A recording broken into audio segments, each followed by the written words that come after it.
My best friend is a total saint. After she was assaulted by a stranger in a hotel and got pregnant, I advised her to have an abortion and report it to the police, but she cursed me for being cruel. Later, she gave birth to the child and ran away, leaving a note asking me to raise the child for her. As a single mother, it's hard for me to raise a child alone. Your boyfriend surely won't mind you having a child. After I went through all the hardships to raise the child, she came back with the child's father to snatch the child away, completing the whole vicious cycle. Given a second chance at life, should I raise her child for her?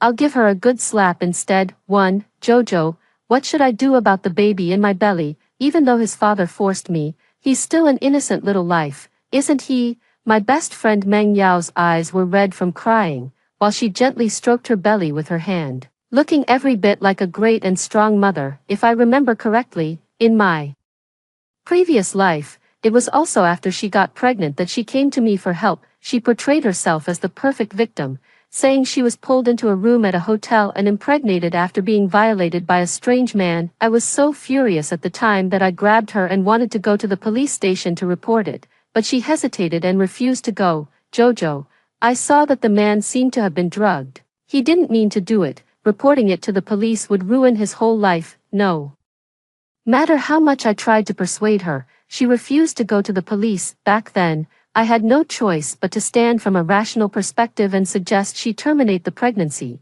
but she flew into a rage. Someone usually so weak, who wouldn't even fight back when a female colleague at the company threw coffee at her, was now pointing at my nose and cursing me out. Liang Qiao, he's a little life. Someone as cold-hearted as you deserves to die. After saying that, she turned and left, and afterwards, under the influence of the plot, I actually felt guilty and apologized to her, covering all her pregnancy expenses, not realizing that this well-intentioned advice would end up costing me my life, too. It was only after I was killed by her domineering CEO husband that I began to awaken to the plot. The world we live in is an old-fashioned domineering CEO novel. Meng Yao is the saintly, innocent female lead of this novel, and I am the cannon fodder tool character within it. In my previous life, she disappeared shortly after giving birth to the child, leaving behind a letter asking me to raise the child. In the letter, she wrote that as a single mother, she couldn't take care of the child, and if her parents found out she was pregnant before marriage, they would be looked down upon. But I was different. She said my boyfriend's family wouldn't mind me having a child out of wedlock, and that I was strong enough to take good care of her child. After leaving that letter, she vanished without a trace, never to be found again. Yet I stayed behind and bore all the suffering. Because of that child, my boyfriend of 4 years broke up with me, my parents were gossiped about and eventually died depressed, and the well-paying job I had worked so hard for was lost because I had to raise the child. And what about Meng Yao? She was abroad playing the "you love me, I don't love you, you chase, I flee" game with a domineering CEO. A game where neither of them could escape. After the two of them had their fun abroad, they returned to the country and demanded the child from me. Just because I couldn't bear to part with the child I had raised for 4 years, she went crying to the domineering CEO. Back then, she was the one who made me abort the fruit of our love, and now she refuses to return the child to us. The domineering male lead had me killed over that very statement. Afterwards, Meng Yao even stood before my grave, brainwashing the child I had raised for 4 years. Even though your godmother wanted me to abort you back then, it was because I loved you that I kept you. Now that she's dead, let's not hold a grudge against her. And then that child began to hate me too, even feeling disgusted at the mere mention of my name. But now, everything has returned to the beginning. Meng Yao sits across from me, weeping as she describes how she was violated. I truly didn't know him. I was so scared when he dragged me into the room. As she speaks, she trembles and sheds tears, as if recalling the most terrifying thing in the world. Sitting across from her, I calmly took a sip of coffee, though inside I was seething with the urge to tear her apart. Meng Yao claimed not to know that stranger, but in truth, she had known from the start that he was Gu Nanzhou, the CEO of the Gu Group. Before leaving, she even left 200 yuan by his bedside, boldly calling it a service fee, which only fueled the male lead's obsession. Now, she's crafting this victim persona just to build up a saintly image. It's just that without me, the villain, to contrast against, she finally couldn't hold back after rambling on for so long. Chow Chow, why aren't you saying anything? What should I really do? Meng Yao's eyes seemed to hold a hint of anxiety and expectation, hoping I'd say the same things as in our past life, but sorry, in this life, I won't be giving her what she wants. What to do, Meng Yao? You're not thinking of reporting it and getting an abortion, are you? This is a living life we're talking about, and this has already happened. Reporting it to the police would ruin that man's life. You're also at fault in this matter. Why did you go to a hotel in the middle of the night? If you hadn't gone, this situation wouldn't have happened, right? I gave back to her, word for word, exactly what she had said in my previous life. These words completely stunned Meng Yao. She stared at me wide-eyed in disbelief, and it took her a long moment before she awkwardly spoke up to save face. How could that be? How could I be so cruel as to abort this child? Chow Chow, you're overthinking it. You have to understand, I was often backstabbed by her before. When we were in school and she was being bullied, I reported it to the school, but she told me not to make a fuss. After we started working, when an old man tried to scam her, I stepped forward to protect her, but she told me in front of the old man to respect the elderly. This time I finally went along with her wishes, and I believe she will definitely be satisfied. After such an awkward conversation for quite a while, I couldn't stand it anymore and was about to slip away when Meng Yao suddenly called out to me, Chow Chow, I've decided to keep this child, but I need to go for a prenatal checkup in a few days. Could you lend me some money? She said this while stroking her belly, avoiding eye contact and speaking hesitantly. I knew her guilty conscience wasn't because she was asking to borrow money from me, but because she had already used up all my money. Ever since we graduated from university and joined GU Corporation, she had convinced me to pool our salaries together, saying we'd spend it as best friends, but Meng Yao was naturally the foolish type.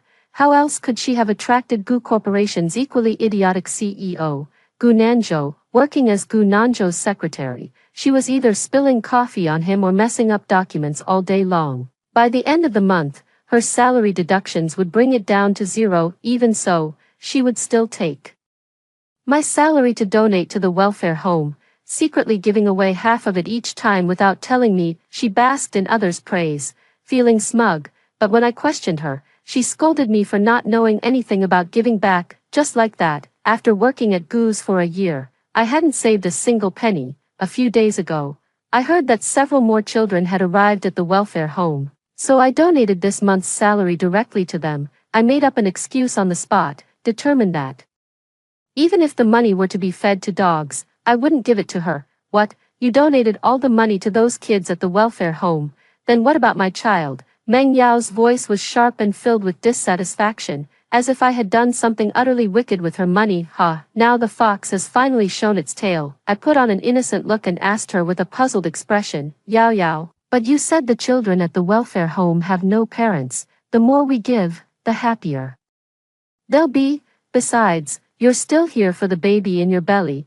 We can't be that selfish. Meng Yao turned pale at my words, seemingly realizing she had spoken inappropriately. Chow Chow, that's not what I meant. It's just that I really have no money left. No money? That can't be.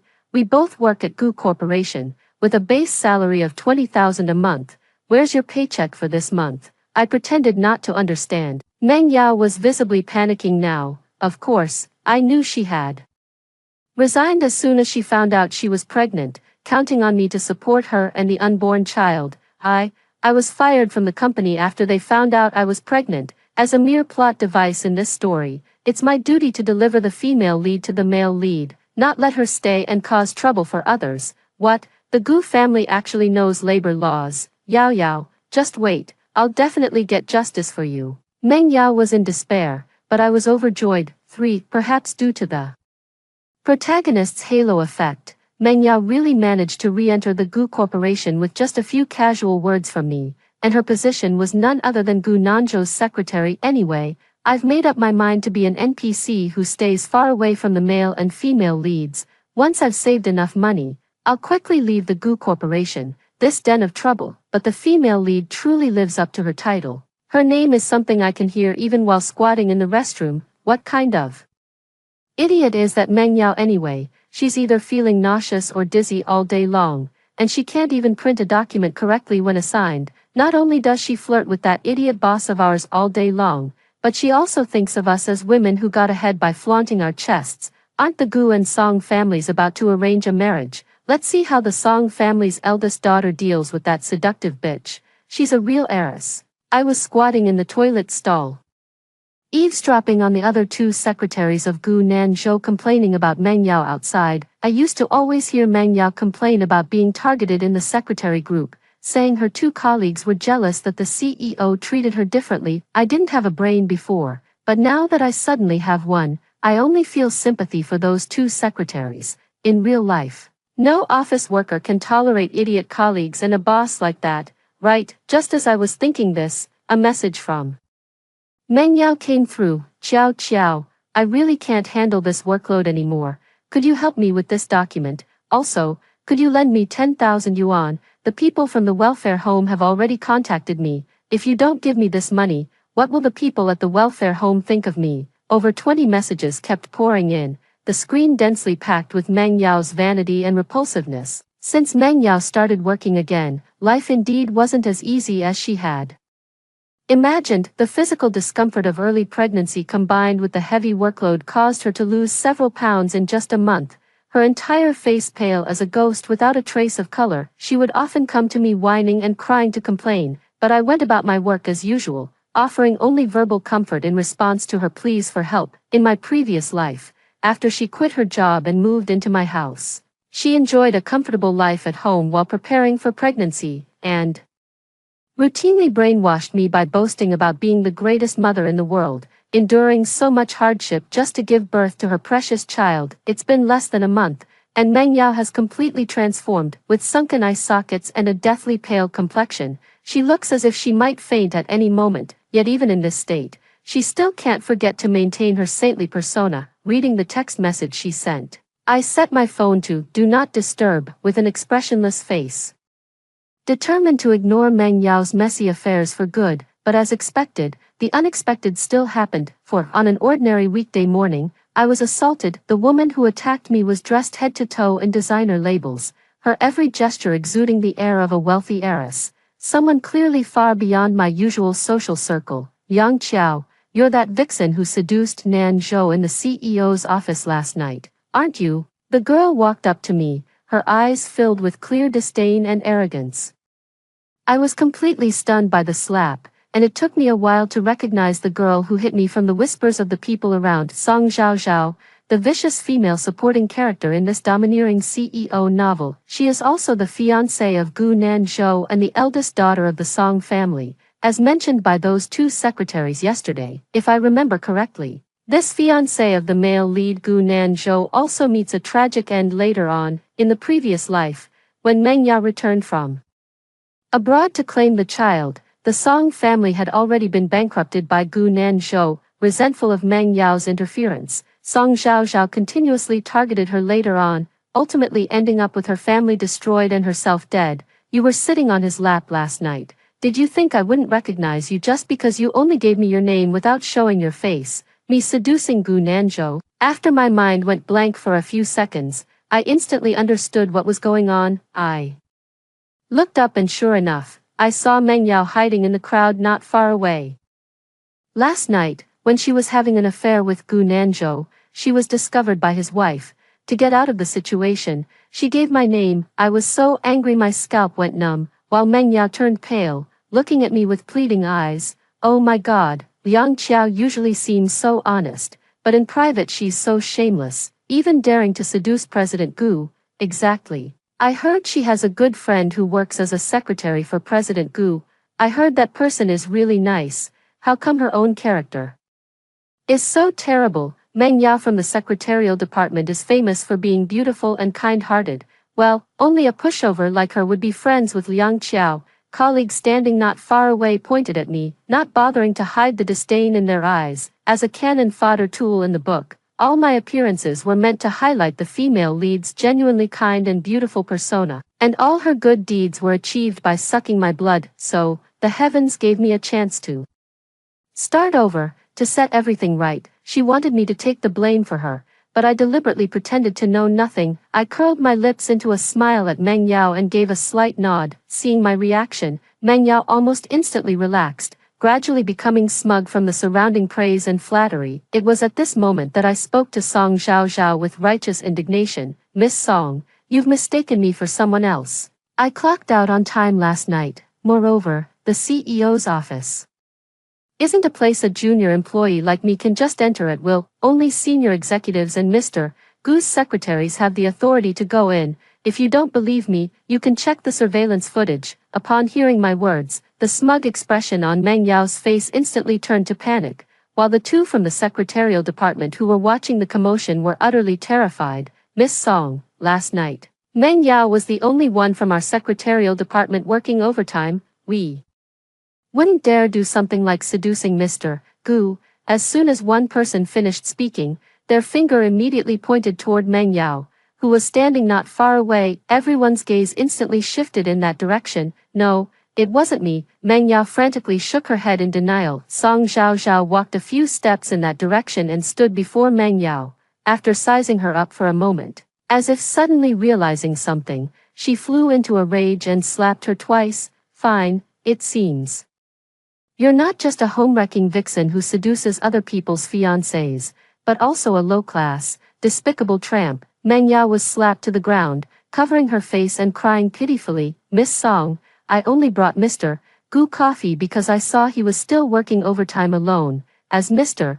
Gu's fiancé, you don't even care about him yourself. How can you be jealous when someone else shows him concern? Song Zhao was already furious, and Meng Yao's words directly ignited her temper. What did you say, you vixen? Are homewreckers this brazen nowadays? If I don't teach you a lesson today, you won't know your place. The scene was in utter chaos. Meng Yao covered her face, screaming hysterically on the ground, crying and begging everyone to save her. But in this situation, no one dared to step in and break up the fight, fearing they might get accidentally hurt. I was standing to the side watching the drama unfold. Just as I saw Meng Yao being beaten to the point she could barely make a sound, the man's hand suddenly intercepted Song Zhao's slap. The male lead of this book, Gu Nanzhou, made a dazzling entrance, standing at 6 feet tall with a cold, noble face. He truly possessed all the qualities of a novel's male lead. If he hadn't ordered his subordinate to run me over with a car in my past life,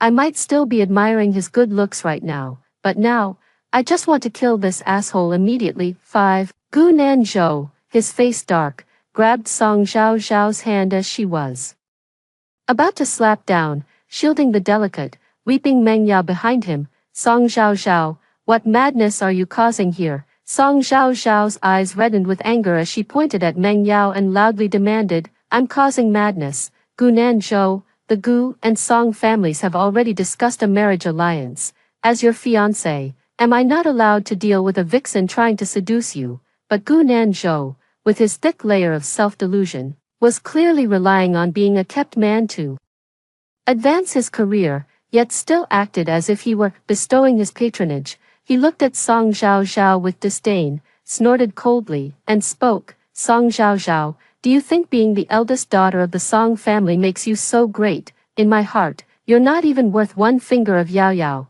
Apologize to Yao Yao right now, or you can forget about your future status as the Gu family's fiancé. Upon hearing this, Song Zhao's eyes instantly reddened, and with a choked voice, she uttered that classic line, Gu Nanzhou, what exactly is it about me that doesn't compare to her? You're inferior to Yao Yao in every way. She may not be as wealthy as you, but she has the kindest heart in the world. Even though she's just a junior employee, she donates money to the children at the welfare home every month without caring about gains or losses. Can you match such sincerity?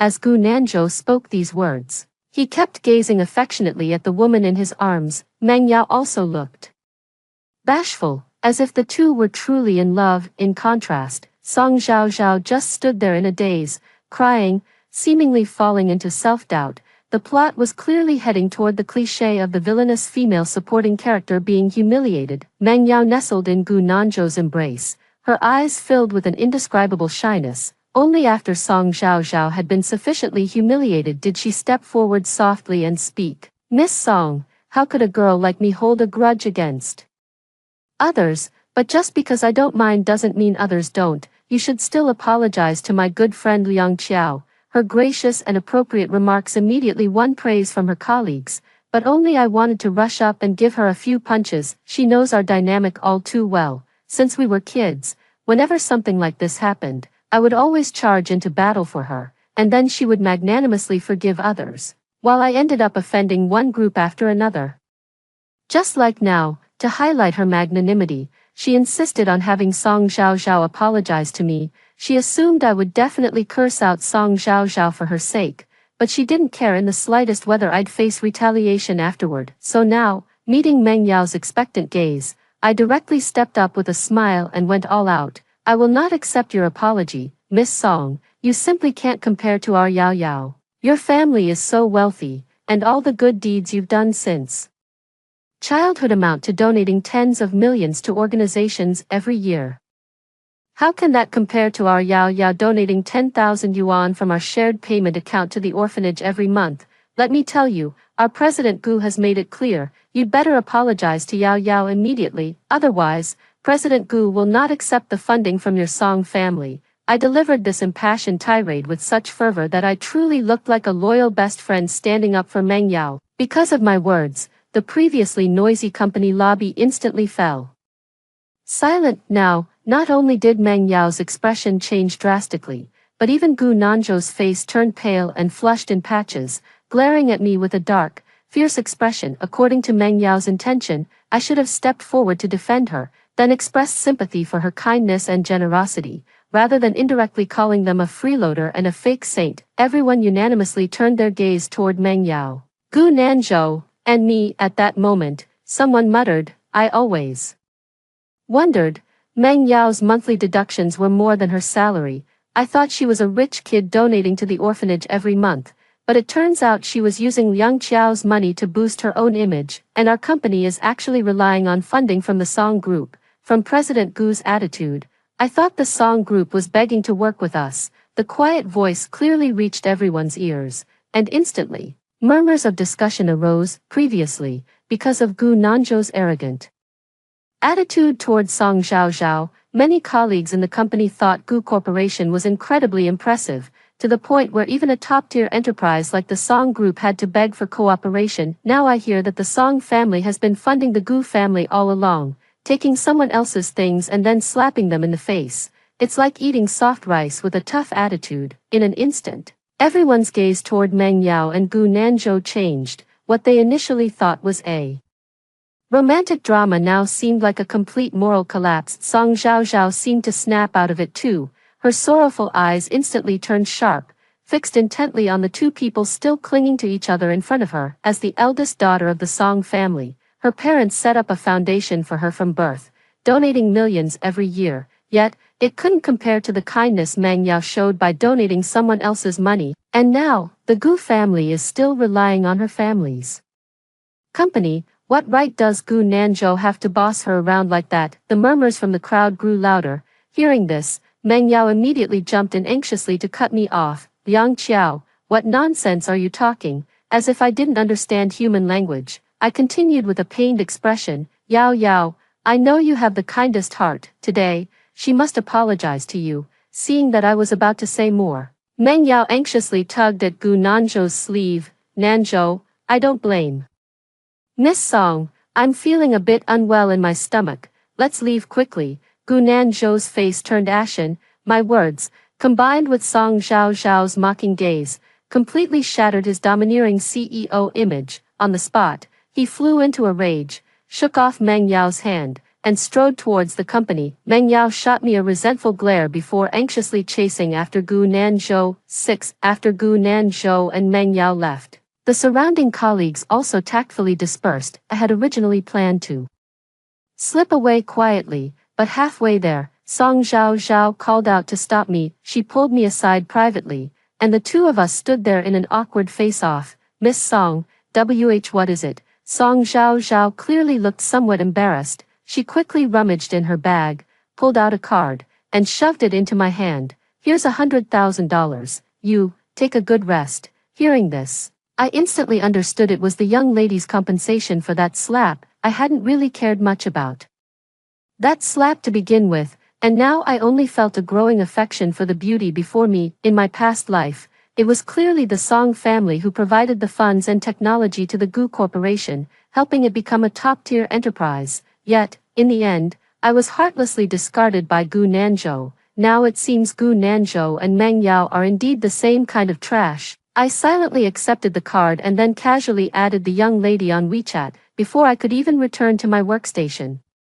Rumors had already spread throughout the company. The news of Meng Yao seducing Gu Nanzhou and being a fake saintess was buzzing all over the company. The persona she had painstakingly built almost instantly crumbled, but before I could even blame Meng Yao for using my name as a shield, she specifically came from the CEO's office to our department and launched into a tirade of accusations against me. Yang Qiao, why did you push me out this morning? Do you have any idea that because of you, my reputation is completely ruined? I was directly angered into a laugh by Meng Yao's words. Staring into her eyes filled with resentment, I spoke coldly. When did I push you out? I was just explaining to everyone that I didn't seduce President Gu. You were the one seducing President Gu in the office, yet you pinned this seductress label on me. And now you're questioning why I didn't stop this dirty water from being thrown at me. It was the first time she had seen me tear off the facade and expose her little schemes. She stood there in disbelief, stunned. Since childhood,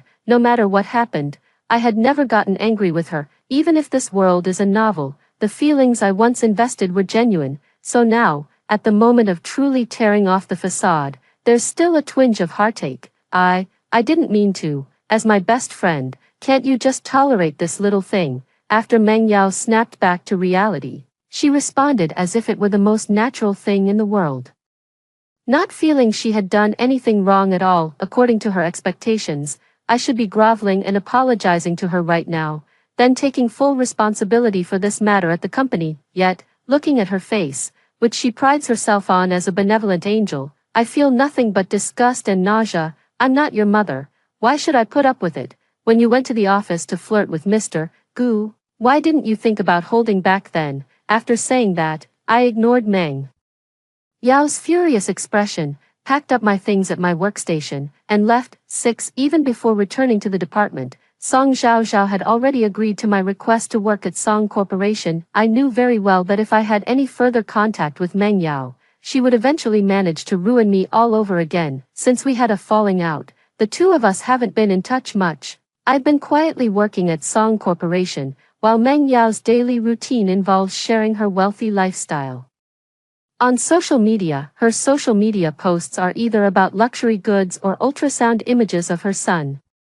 Completely shifting away from her previous persona of regularly sharing charity activities, our mutual friends all envy her for marrying into wealth in the comments, with some even jokingly asking Meng Yao to share her secrets. Whenever asked, Meng Yao would shyly respond that Gu Nanzhou was won over by her kindness, because everyone believes Meng Yao has married into a wealthy family. Classmates who never used to contact her suddenly became her close friends. The once dead class group chat is now filled with people fawning over her every day. Flattered by all the praise, Meng Yao's vanity began to soar, and she would flaunt her wealth in front of me every time she showed off. She would either send me photos of her candlelit dinners with Gu Nanzhou or the jewelry he gifted her. In response, I would thoughtfully forward her an article titled, "The Marriage Alliance Between the Song and Gu Families. A match made in heaven for the prince and princess." Meng Yao mocked me for being a low-level worker for life, and I didn't hold back, retorting that she was a shining little mistress. Although it seemed like we went back and forth in every fight, my combat power was clearly a bit higher. Each time, Meng Yao would be utterly defeated for a while, but Meng Yao's persona as a wealthy lady only lasted for 2 months. In the blink of an eye, the official announcement of the marriage alliance between the Gu and Song families was made. I had heard about this matter shortly after joining the Song Corporation. Although Gu Nanzhou had stirred up this messy affair with a little lover, the cooperation between the two families had started long ago. This marriage alliance involved tens of billions in project collaborations between the two families, and it couldn't be affected by a mere mistress. So, from the moment Meng Yao actively sought out Gu Nanzhou in this lifetime, she was destined to remain just a mistress. After all, in her previous life, she was pursued with a chasing wife to the crematorium intensity, but in this life, She was the one eagerly attaching herself to him. The news of Gu Nanzhou and Song Zhaozhao's marriage spread like wildfire online. Before Meng Yao could stir up any trouble, our class group chat exploded first. Previously, when Meng Yao flaunted her wealthy lifestyle on social media, she was utterly brazen, blatantly revealing Gu Nanzhou's photos and identity. Afraid that others wouldn't know, now, with Gu Nanzhou's marriage announcement, almost all her former friends knew about her status as a mistress. The group chat is buzzing with excitement. Almost everyone is discussing Meng Yao. Oh my god, I used to think Meng Yao was so amazing, marrying a tall, rich, and handsome husband, but it turns out she was rushing to be someone's mistress. Exactly, didn't she always portray herself as a kind and saintly figure in class? Oh my god, don't insult saints. Do saints nowadays have the side gig of stealing other people's husbands? What? Saint, she used to post about charity events all the time, but now that she's latched onto a rich guy, where are the charity posts? It's all about flaunting wealth.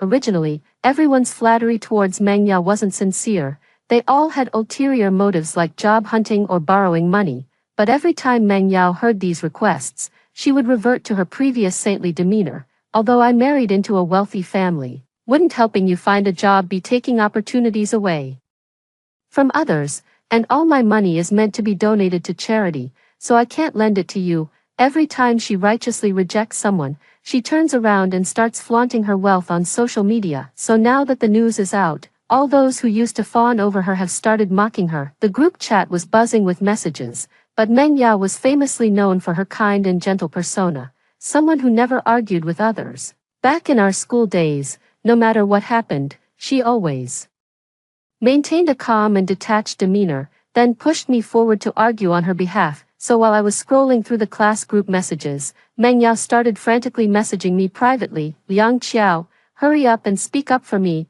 Are you dead or something? They're insulting me like this. Why aren't you saying anything? Watching her desperately bombard my WeChat, I sneered and hung up her call. I was never her on-call tool to be summoned at will, and her retribution was only just beginning. Seeing that I ignored her, Meng Yao initially tried to explain herself pitifully in the group chat, but later, unable to bear the mockery, she directly engaged in a heated argument with them in the group. The one who isn't loved is the mistress. Nanzhou loves me. Song Zhaozhao is the mistress. You're just jealous of me. That's why you say these things. You're all jealous that Nanzhou chose me, not any of you. Meng Yao's explosive remarks instantly sparked outrage in the group, and a fierce argument erupted. It only calmed down after she angrily left the group chat in a fit of rage. 7. Ever since the news of the marriage alliance between the Song and Gu families was announced, Meng Yao's life hasn't been as smooth as before. Her reputation in the Gu family was already tarnished, and now the wealthy socialite persona she had painstakingly built has completely collapsed. In addition, Meng Yao's remarks in the class group chat and some photos from her social media moments were reposted on social media platforms. This incident sparked considerable controversy online, and in the end, the Gu family spent a large sum of money to suppress the matter. After seeing that she had messed things up, Meng Yao immediately turned to me to seek reconciliation. I read all her messages but chose not to reply. However, I clearly underestimated her level of shamelessness.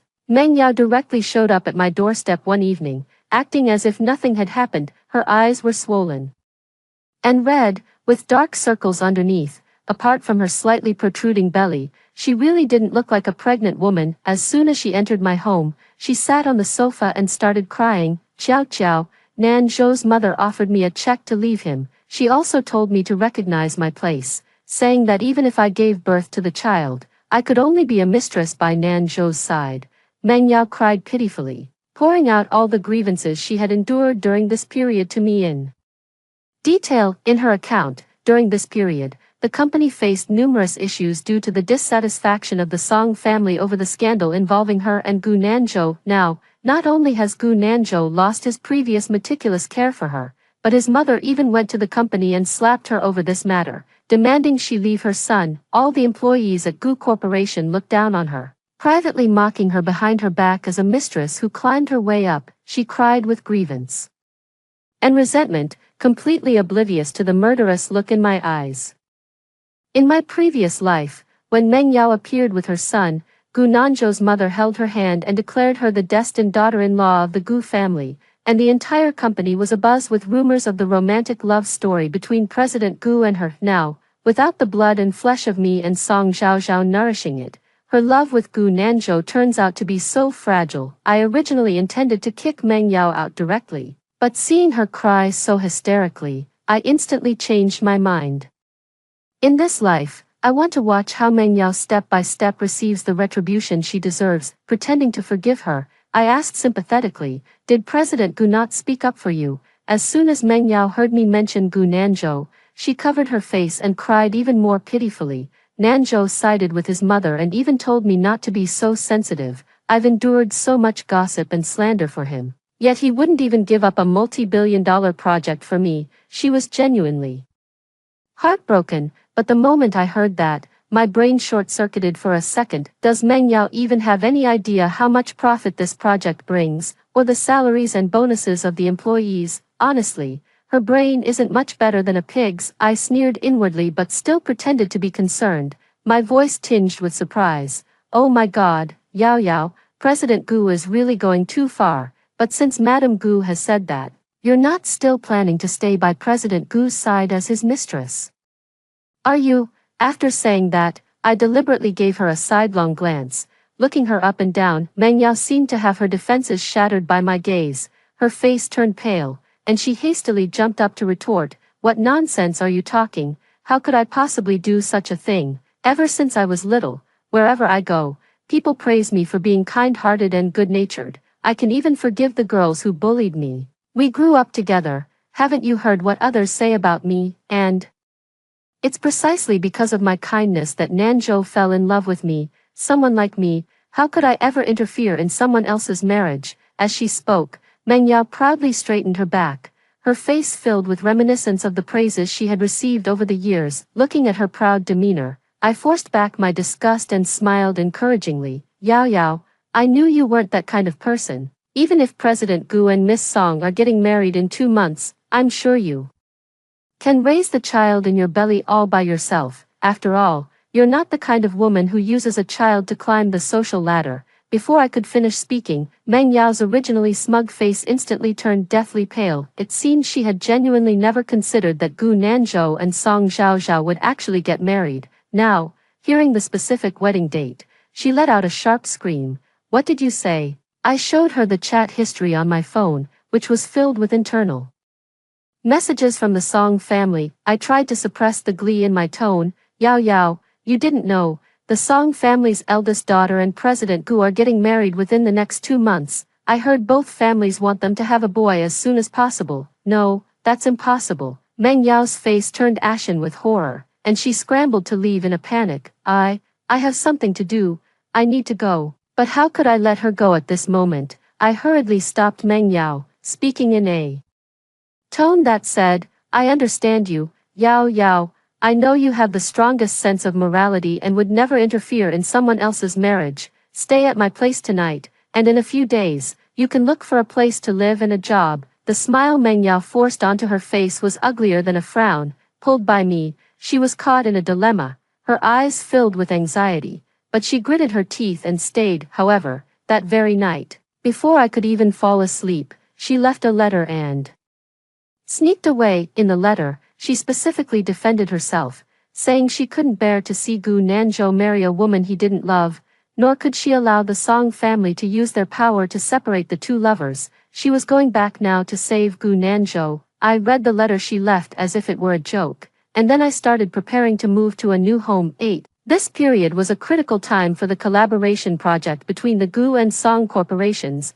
Working alongside Song Zhaozhao, I had endless tasks to handle every day. This time, Meng Yao clearly learned her lesson after returning. She no longer posted about luxury goods to show off every day, but instead shared photos of herself with the circle of wealthy socialites. Although there were still many sarcastic comments about her on social media, Meng Yao completely abandoned her previous persona and started clapping back at them in the comments. You're just jealous of me. Only people like you who are poor and useless would criticize me. The wealthy ladies in the socialite circle are all polite and respectful to me. Now I'm in the same circle as them. Even if you work hard for another 20 years, you still won't be able to reach this level. It was as if she had been brainwashed by the socialite circle. Every day, she talked about nothing but the socialite circle, according to her. Only by integrating into the upper-class circle could she truly be worthy of Gu Nanzhou, when her vanity wasn't satisfied on social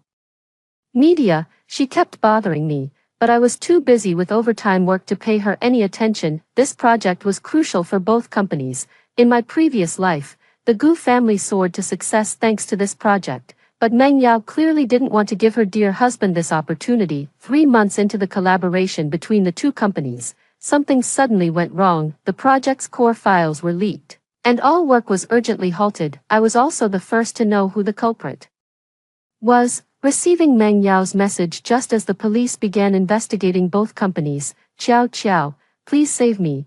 If you just step forward and admit that you were the one who leaked the project, I promise I won't treat you poorly in the future. It seemed she finally realized she was in trouble and started bombarding me with frantic WeChat messages. But before I could even report her, Meng Yao was arrested by the police. The surveillance footage clearly showed Meng Yao stealing documents from the CEO's office. She didn't even bother to hide it from others. When the police were about to arrest her, she tearfully admitted that it was Mrs. Liu from the social circle who had asked her to do it. Mrs. Liu had cried to her about problems with her own project, and Meng Yao thought she was doing a good deed by showing her the files. I heard from former colleagues that when Meng Yao said those words back then, even the police were shocked. They had never seen such a bizarre motive for a crime. In all their years, Gu Nanzhou immediately stepped forward and slapped Meng Yao hard across the face. His expression frenzied as he cursed her to die, completely losing the arrogant, domineering CEO demeanor he had before. Upon learning the reason for the document leak, Song Zhaozhao seemed to finally see Gu Nanzhou for who he truly was. She publicly announced to the media that she was severing all ties with the Gu family and terminated all previous collaborations. At the same time, all the previous scandals involving Gu Nanzhou and Meng Yao resurfaced online. Almost everyone now knew that the Gu family's young master was living off his fiancée's wealth while having an affair, and had now let his mistress ruin a major project between the two families. Now the entire Gu group is facing a boycott. The company was already short on funds, and with the Song group withdrawing its investment, all of the company's projects have ground to a halt. However, Gu Nanzhou still seems to be as delusional as ever. After the Song group announced the broken engagement, he called to arrogantly shout at Song Zhaozhao, telling her not to regret it,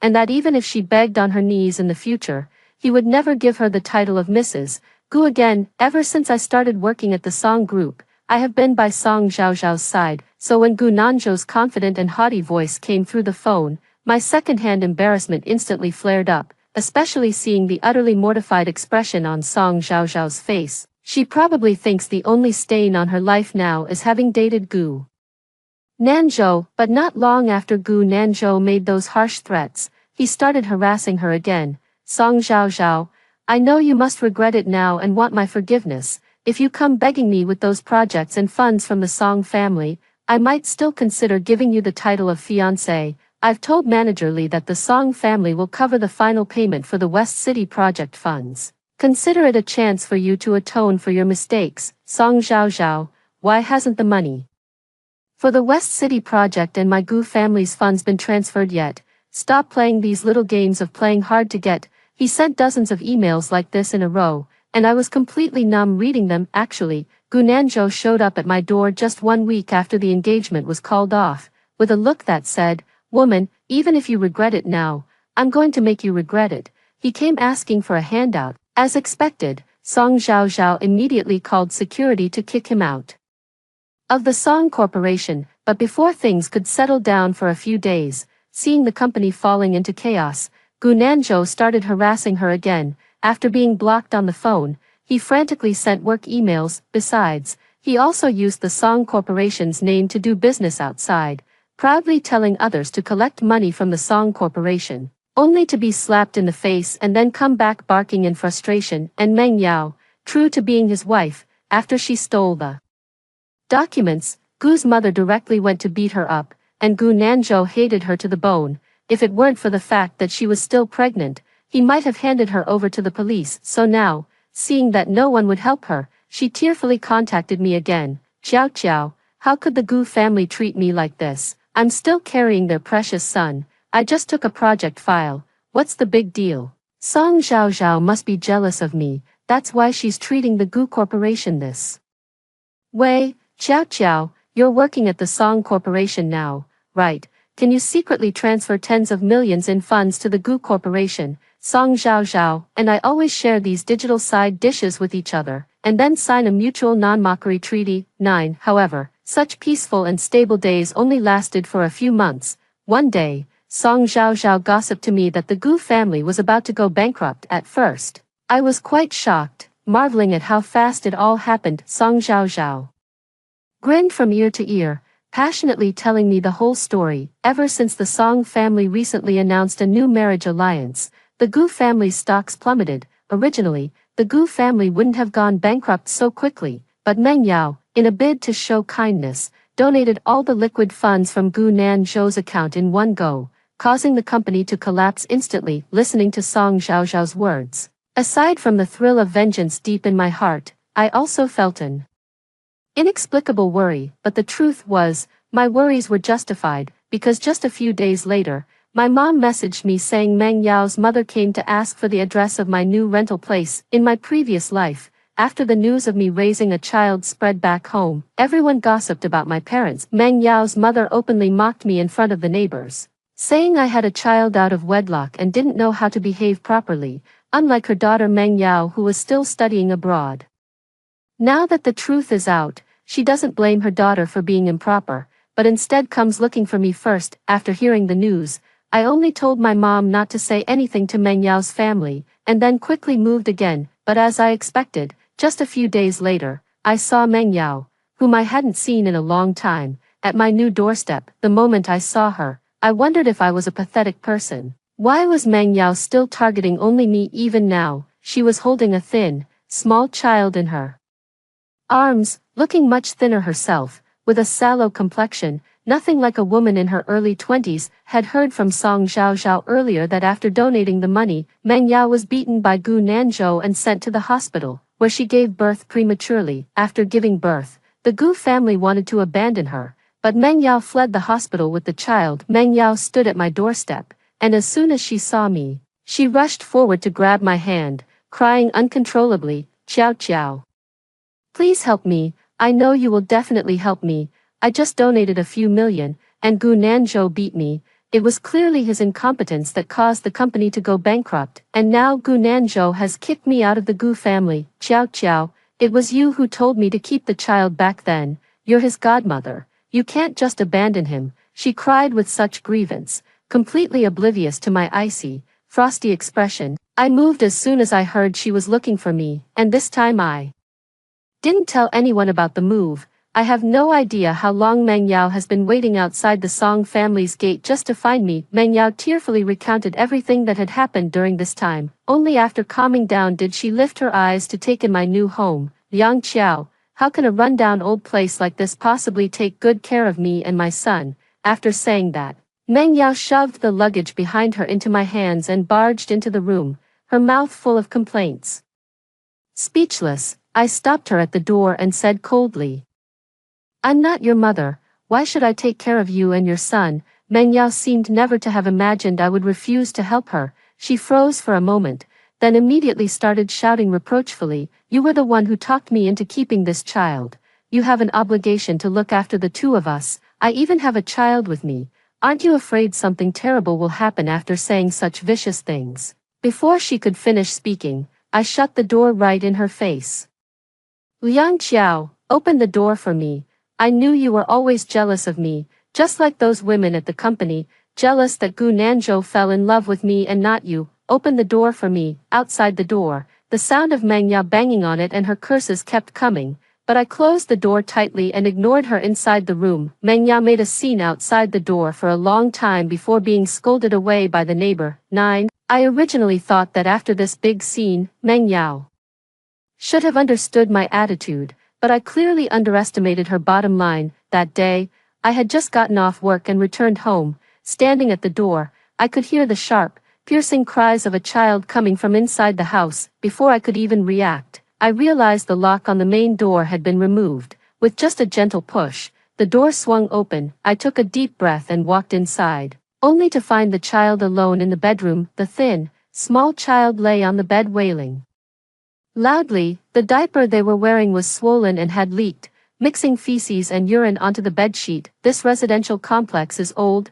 run down, and small, with poor security and surveillance. So, right after moving in, I installed a surveillance camera at the entrance. On the surveillance footage, Meng Yao was bundled up tightly. She had called a locksmith to remove the lock before I got off work, then entered the house directly, left the child, and walked away. She even thoughtfully left a note, and the words on it were exactly the same as in my previous life. Yang Qiao, as a single mother, I simply can't take good care of the child alone. Your boyfriend surely won't mind you bringing a child along. Don't you dare contact my parents. They're old and can't handle the shock. If you take good care of my son, I won't hold your past actions against you. The letter was long. Meng Yao detailed that her son drinks formula costing over 5,000 yuan per can, and that his diapers and daily necessities are also high-end brand name products, urging me to prepare them quickly. To be honest, when I read Meng Yao's final line about starting a new life abroad, I was so angry I laughed. Sure enough, it's always the scoundrels who live the most carefree lives in this world. I watched the child crying hoarsely on the bed with a cold gaze, simultaneously ordering formula and diapers on my phone app and calling the police. In my past life, I pitied a child harmed by their parents' mistakes, but in this life, I only believe that genetics are something that can be inherited. He inherited the selfish genes of Gu Nanzhou and Meng Yao. That is unchangeable. The police arrived at my home in less than half an hour. I showed her the video from the doorway but deliberately omitted any information about Meng Yao. After understanding the situation, the police took the child back to the station. That very night, Meng Yao started bombarding me with calls from other people's phones. She screamed at me over the phone, "Yang Qiao, you bitch, how dare you hand my son over to the police? Get to the police station right now and bail me out." I had already guessed that Meng Yao wouldn't just abandon the child and run off without a care. After all, Gu Nanzhou was the best man she could ever hope to latch onto in this lifetime. Even if she wanted to run, she would need to settle the child properly first. If my guess is correct, Meng Yao must have been keeping watch nearby after she left the child. When she saw the police taking the child to the welfare institution, she probably couldn't sit still any longer and would have stepped forward to demand the child back. However, breaking into someone's home to abandon a child is illegal, and she would be detained the moment she stepped into the police station. Hurry up and get over here. If anything happens to my son at the welfare institution, I will never let you off the hook. Meng Yao was crying and shouting over the phone. Completely devoid of the kind, gentle angelic image she once had, I hung up the phone in a good mood and immediately started searching for new rental listings on the platform. Meng Yao's current fate is exactly the retribution she deserves, but I truly don't want to have any further involvement with her. 10. The day the Gu family went bankrupt happened to be the day of Song Zhaozhao's engagement, and I was invited to attend. The engagement ceremony was going smoothly at first, but for some reason, halfway through, Gu Nanzhou suddenly rushed out from the crowd, followed closely by Meng Yao, who hadn't been seen for a long time and was holding a child. Everyone was stunned, and the security guards at the entrance were the first to react. Stepping forward to restrain them, Gu Nanzhou exuded an aura of humiliation, his face livid as he cursed at the security guards. "Who do you think you are, daring to lay a hand on me?" But with his wrinkled suit, disheveled hair, and unshaven face, even the security guards could tell he was definitely not a guest at this banquet.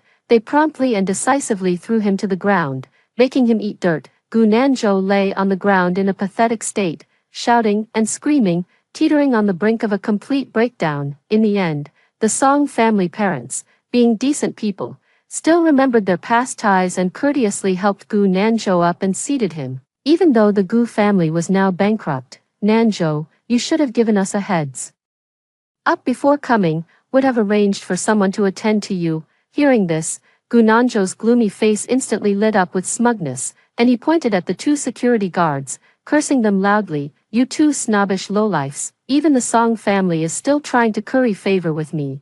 If you don't kneel down and apologize properly today, this matter is far from over." As soon as these words were spoken, not only were the Song family parents and the security guards stunned, but all the Guests at the entire banquet fell into a collective silence. Song Zhaozhao clearly noticed the commotion as well, put down her wine glass, and hurried over. Gu Nanzhou saw the person and curled his lips into a smile that was 2 parts sarcasm, 3 parts wicked charm, and 5 parts smugness, directly blocking her path. Song Zhaozhao, I still want to give you one last chance. If you help me repay all my debts, I'll let you be the mother of my child. After saying this, he deliberately pointed at the child in Meng Yao's arms. Meng Yao was holding the child in her arms. Looking terribly thin, though she remained silent, the venom in her eyes was clearly visible. Song Zhaozhao rolled her eyes dramatically and immediately had security escort the 2 of them out. Unexpectedly, in the next second, Gu Nanzhou's expression changed drastically. The disdain and smugness in his eyes instantly turned into fawning, as if he had seen a lifeline when he looked at Song Zhaozhao. His gaze filled with a kind of crazed obsession. I don't want this child anymore, just help me. Pay off that money, and I'll be with you. I don't want this woman or that child anymore. Didn't you always insist on being with me before? I'll grant your wish right now. It was that bitch Meng Yao who seduced me back then. She deliberately seduced me and got pregnant. Give me another chance. I'll never do it again. The next second, Meng Yao, who had been silent the whole time, suddenly erupted. She violently shoved the child in her arms into Gu Nanzhou's embrace, her face contorted as she screamed incessantly, "You're lying, it was you were the one who raped me at the hotel back then, it was you even tricked me into having the child. If it weren't for you, I wouldn't be stuck with this burden at this age. I'm going to call the police on you, you rapist, and now you want to shake me off, don't even think about it." Gu Nanzhou's eyes turned bloodshot, instantly ignited by her words. He immediately slapped Meng Yao. "Shut up, I raped you, I tricked you into having a child. It was you who shamelessly climbed into my bed back then, using the child to control me. You're just a gold-digging bitch pretending to be kind and innocent." The 2 of them ended up brawling right there, with the poor child caught in the middle, wailing in terror. In the end, it took several security guards to pull them apart, and the police were called immediately. By the time the police arrived, Meng Yao's face was completely swollen from the beating. She sat there with disheveled hair, looking like a lifeless puppet. Coincidentally, I was passing by just as the engagement party ended, and I saw the police escorting the 2 of them toward the patrol car. Meng Yao saw me and froze for a few seconds. The next moment, her previously dead eyes suddenly twisted with ferocity, with venomous rage. She tried to break free from the officers and charge at me. "Liang Qiao, you're the one who did this to me. You're the one who made me have this child. It's all you. If it weren't for you, I would never have ended up like this." She cried, made a scene, and threw a tantrum, acting like a complete lunatic out of control. I just stood far away, but in my mind, I kept reliving the horrific scene of my previous life where I was killed by a car. It was a long time after the incident that I finally heard about what happened to Meng Yao and Gu Nanzhou.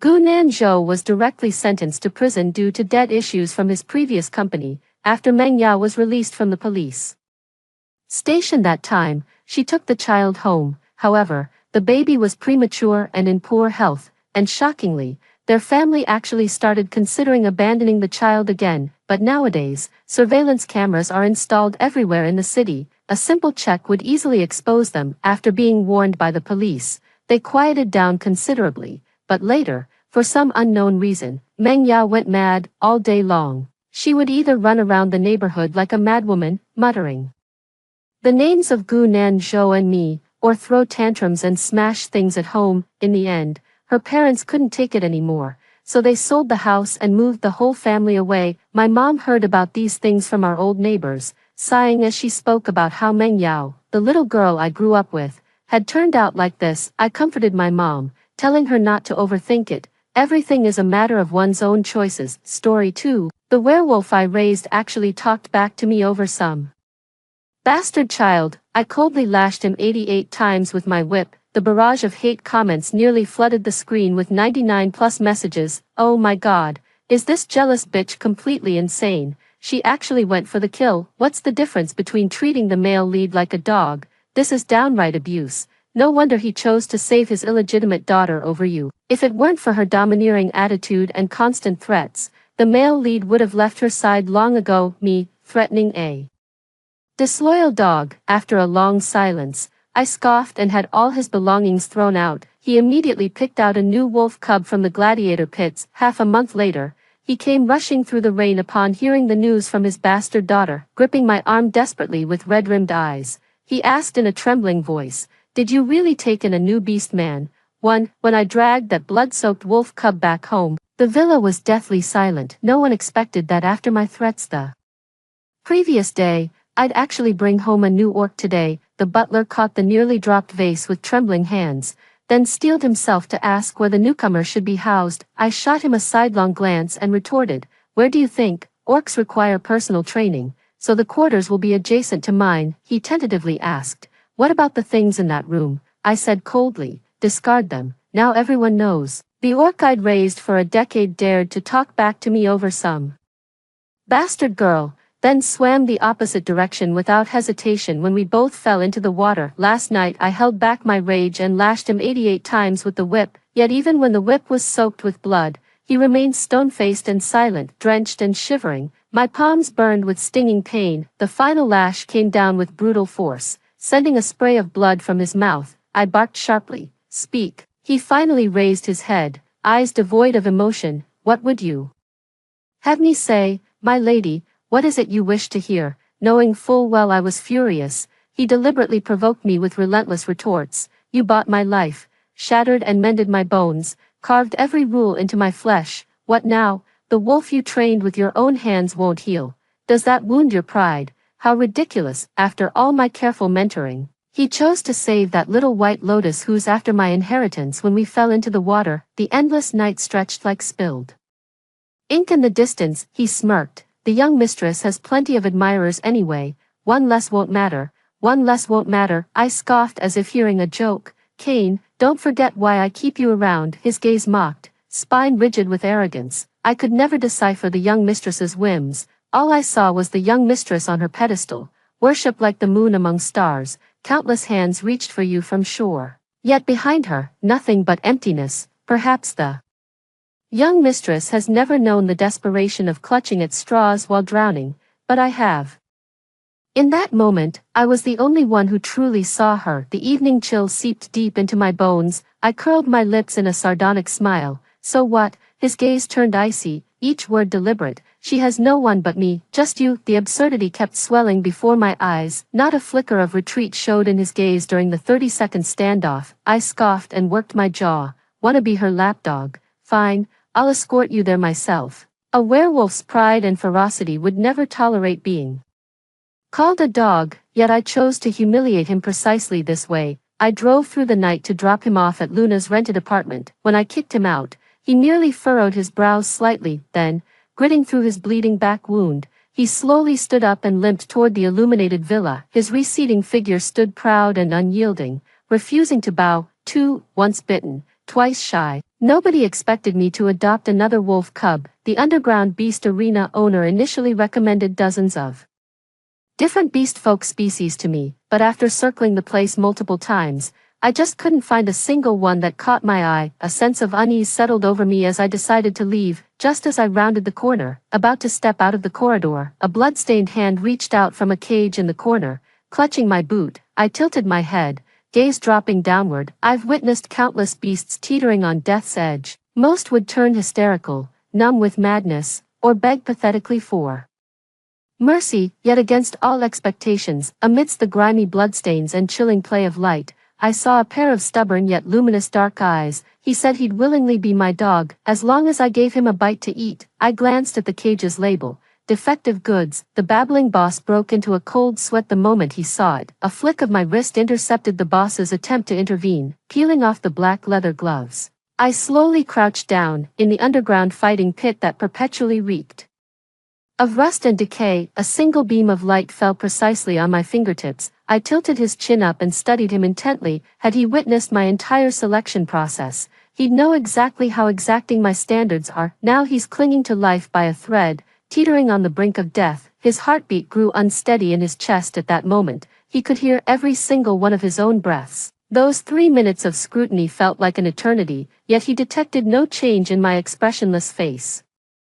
Just as the light in his dark eyes was fading, I arched an eyebrow suddenly, Care to come with me? His drooping wolf ears shot upright. He wagged his lupin tail frantically like an eager dog, pupils burning with fiery intensity, rubbing against my wrist. They fervently repeated, I will follow me, will be my dog, will stay loyal forever, will never betray me. Good, just what I wanted to hear. I glanced at the trembling shop owner and said flatly, I'll take this one. 3, I never intended to keep this wolf cub, just a defective product after all. It could never withstand my grueling training regimen. When his wounds had mostly healed, I told him, you can leave now. He stood frozen for a long moment before asking, why. His dark, glistening eyes held unspoken emotions as he stared at me without blinking, flipping the newspaper casually. I said, no reason, consider it an act of charity. The butler pulled him aside and whispered, sigh, our young mistress only wants the strongest and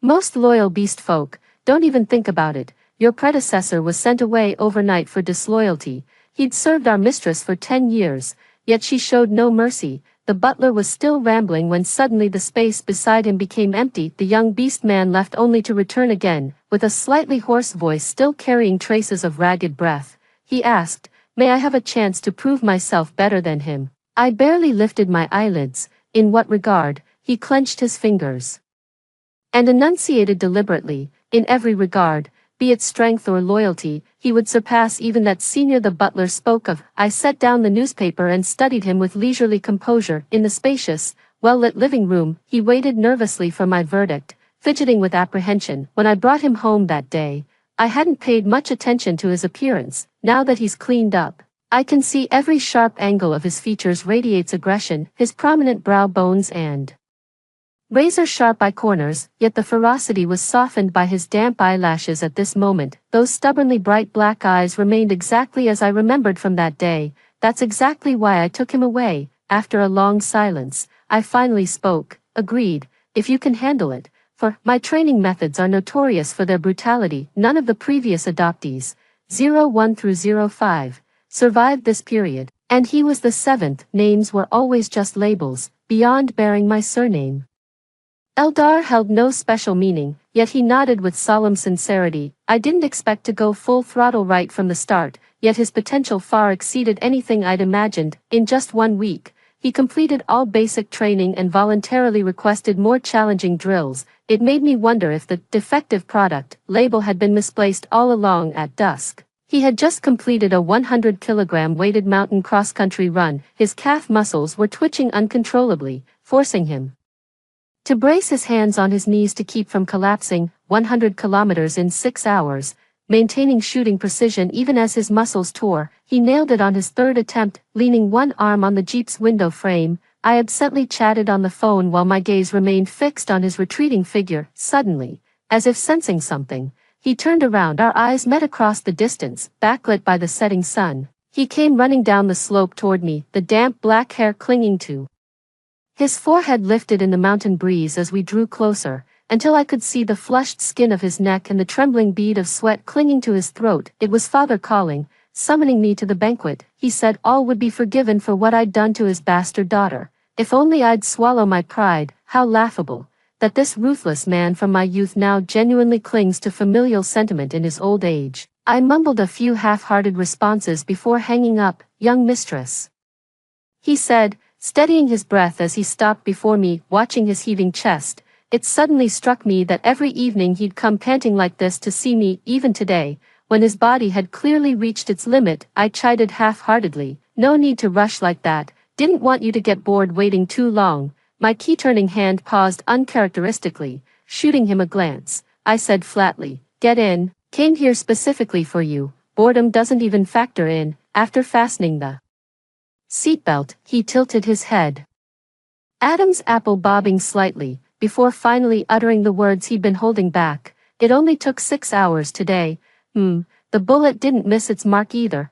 No need for him to report specifically to me. These data have been officially documented by dedicated personnel. Both physical fitness and reaction speed are truly world-class. Remember, Kane's personal best back then was only 7 hours and 3 minutes. Yet he completely shattered that record in just 1 week. The barrage comments are currently in a heated argument. No way there's an orc stronger than the main cast. Who the hell is this? Isn't this just copying our werewolf ML's character design? Someone needs to step in and fix this. Chill out, y'all forgetting this is a harem novel. Stronger orcs appearing is totally normal. Why the surprise? They'll all end up simping for our FL queen anyway. Exactly. Who wouldn't love our sweet, adorable, and compliment savory FL, once our wolf boy sees through that toxic woman's true colors, he'll definitely come running to our FL's arms. Oh my god, I really wish our female lead was here.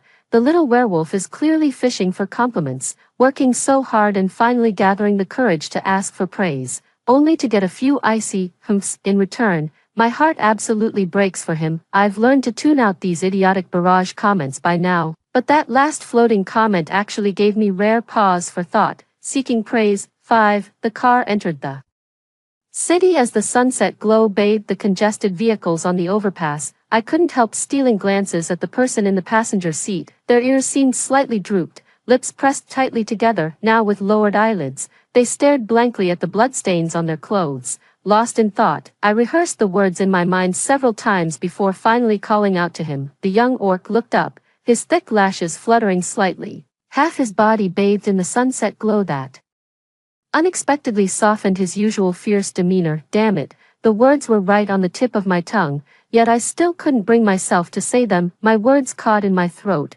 hesitating between speech and silence. Take tomorrow off, I finally murmured, gripping the steering wheel tighter. Not exactly praise, but at least there was some concern. He probably won't feel too disappointed now. Yet after a brief pause, he insisted. I'm fine, I can keep training. I turned my head, my gaze dropping to his blood-stained calf. No need for rest. I frowned slightly. The barrage comments answered my question. He probably thinks he didn't do well enough today to meet his master's expectations. Poor little werewolf, where are you, sweet protagonist? This vile villain is crushing all his self-confidence. Sigh, he's terrified of being abandoned for not being good enough. That's why he's desperately trying to prove himself. Too bad he ran into this heartless villain instead of the heroine. She'd have been showering him with praise by now. Hey, let's be fair here. The heroine has an abundance of love to give, but someone like the villainess who's never experienced love as a child would naturally struggle to show affection as an adult.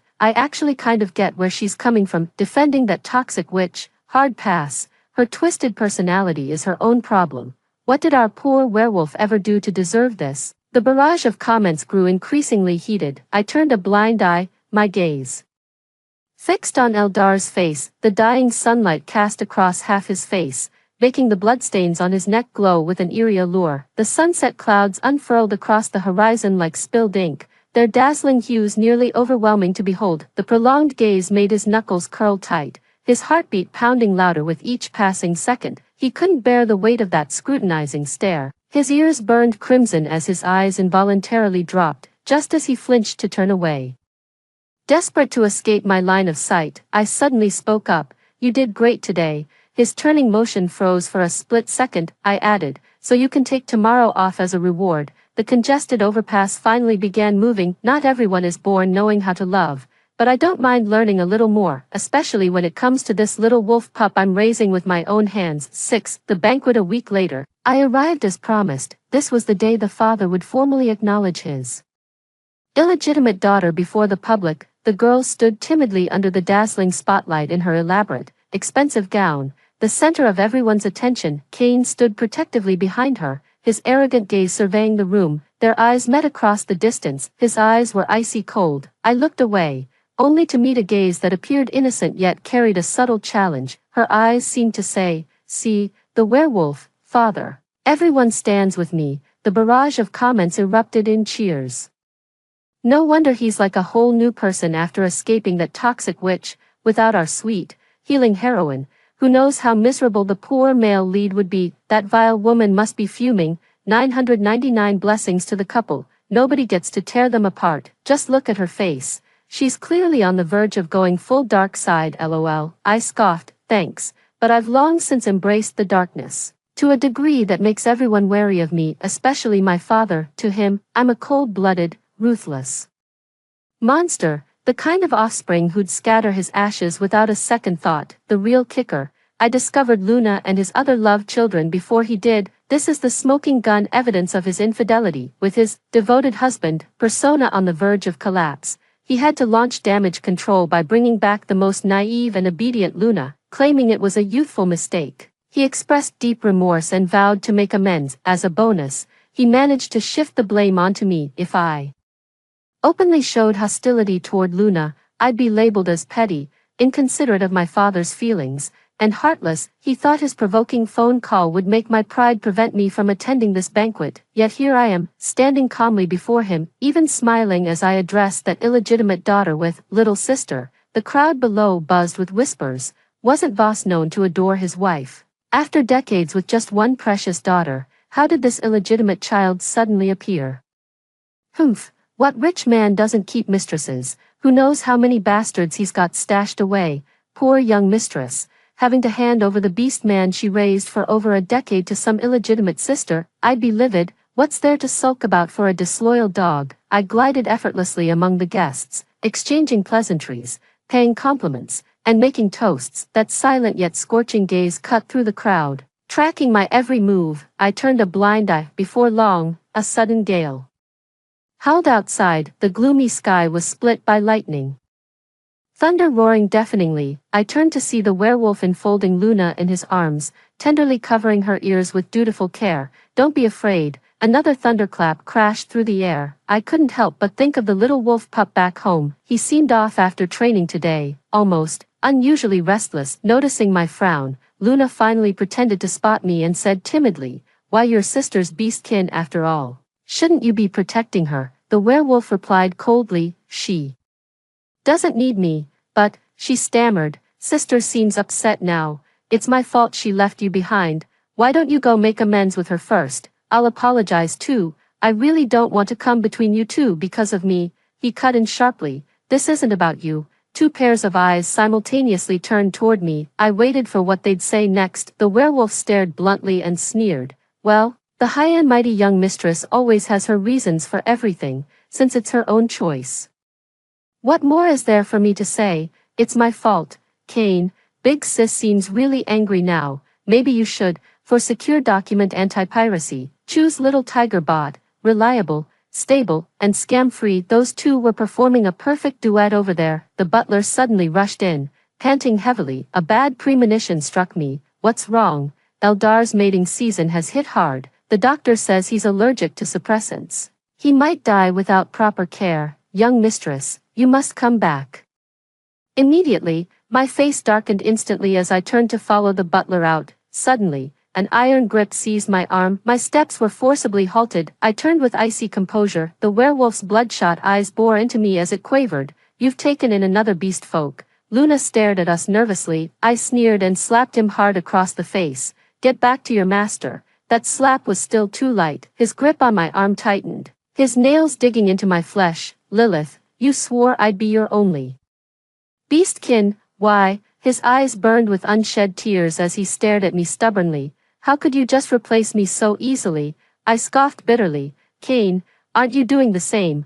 Who was the first to find someone else anyway?" His voice cracked. "That night, you were the one who threw me away." I suddenly laughed and enunciated each word clearly. "Didn't I give you a choice?" After kicking him off that night, I stood there waiting for a full minute, a 60-second countdown. I gave him one last chance to admit his mistake, yet his receding figure stood proud, never looking back. Limping but determined, he pressed on toward Luna's rented room. My knuckles whitened around the steering wheel. After a long silence, I let out a derisive snort. A decade of training just raised someone else's obedient dog. Utterly preposterous. 3 seconds left. I averted my gaze with a frosty expression. The engine roared through the night. The instant he tilted his head slightly, I spun the wheel and sped away. It took some time getting back from the banquet hall. 7. Ignoring my soaked clothes, I headed straight upstairs after hearing the doctor's briefing. The moment I approached the door, the overwhelming metallic stench of blood assaulted my senses. Frowning, I pushed the door open. The young werewolf had already lost control. His ears and tail fully emerged as he trembled in a fetal position, muffled whimpers escaping the blanket cocoon. Werewolves have always possessed keen hearing. Those wolf ears trembled violently as I approached. His knuckles turned white from gripping the blanket. When I couldn't pull the blanket away, I commanded. Eldar, come out. His entire body was trembling, sweat dampened the fine hairs on the nape of his neck. No, just leave me alone. The sweltering heat in the air grew more oppressive. The desire is becoming unbearable. Eldar, do you have a death wish? I lost patience, roughly ruffling his hair. My fingers trailed downward, brushing against his feverish, sweat-drenched gland through the blanket. His entire body shuddered, muscles tensing abruptly. The storm raged outside with howling winds and flashing lightning. In the dimly lit room, I was pinned against the wall by his unrestrained force. My reflection shimmered in his glazed, unfocused eyes as his flushed eyelids trembled slightly. He knew this was wrong, yet he couldn't resist the wolf's most primal, feral, and straightforward craving. The desperate need for comfort from his closest companion, the fluffy tip of his tail trembled uncontrollably, brushing against my calf in restless sweeps. An intense, scorching pheromone mixed with the metallic tang of unhealed wounds enveloped me, overpowering and inescapable. He fought desperately against the urge to press closer, settling only for burying his muzzle in the crook of my neck. The silver-furred ears twitched rhythmically in discomfort. The gland at the nape of his neck lay completely exposed within my view. The moment my fingertips grazed it, he shuddered as if electrified, a muffled whimper escaping his throat, somewhere between distress and gratification. Relax. I stroked the nape of his neck. He nuzzled impatiently against my throat, pressing closer into me. I massaged the feverish skin at the back of his neck, feeling better now. Except for occasionally adjusting his posture during training sessions, he'll never have another moment this intimate with me. The closer that familiar, longed-for warmth drew near, the more his desire for closeness burned within him. No good, not good at all. With every movement of his palm, the feverish heat within him surged stronger, wanting to be held tighter, to bury my face deeper, to do something even more reckless. It hurts, he murmured with trembling, flushed eyes, pushed to his limit yet only daring to nuzzle my neck with his wolf ears. I need what? I asked. He remained silent, his ragged breath scorching against my skin, nearly melting me with its heat. It rose slightly again and again, like a tentative probe or a pleading request, until a warm palm gently enclosed it. Like this, I asked. The pup's pheromones lacked the heavy intensity of a full-grown wolf. Ate, like the crisp bitterness of pine needles snapping underfoot in a rain-soaked forest. He was excessively docile, yet painfully sensitive. Trembling lashes framed those glistening eyes that stared unblinking at me. The slightest movement could send waves of ragged breaths shuddering through his throat. In the latter half of the night, the storm subsided as the full moon's silhouette gradually emerged on the horizon. Moonlight filtered through the window screen, casting undulating patterns across the room. As the tide of passion ebbed away, he lay spent between my thighs, his body glistening with sweat. My fingers lingered on the scent gland at his nape while my gaze traced the scars marking his back. This is from training. Haven't had time to treat it yet. Moonlight casts its glow right along the wound's edge. I gently touch it. When it hurts, do you ever think about leaving this place? His back gave a slight shudder, his groggy mind still foggy. Instinct drove his mumbled reply, no. In the dead silence of deep night, he hauled his exhausted body upright, locking eyes with me. Her dewy, luminous eyes reflected both the moon and me. He said, Eldar's loyalty to the young mistress is eternal. My heart quivered ever so slightly in that moment. Fingertips tightened unconsciously. There's no such thing as eternal loyalty. Only temptations not strong enough to sway the heart. Just like that werewolf I raised for 10 years. Creatures follow advantage and shun harm, choosing where to perch. This is the instinct carved into the bones of beast folk. Years of hard lessons finally brought my reason to prevail. The full moon brings out the beast that overpowers human reason. I've heard far too many pledges of loyalty from orcs groveling at my feet. Right now, I pay no mind to these hollow vows of allegiance. Many years later, when I stood alone gazing at the full moon on the horizon, it suddenly dawned on me that little wolf cub had long resolved to devote its entire life to me. A werewolf's mating cycle typically lasts 1 week. 9. Eldar is allergic to inhibitors and requires constant soothing. I've cleared my schedule and had the butler relocate my work to the house. For the nth time, I'm reviewing Luna's background investigation in the study. She was born just 1 year before my mother lost her mind.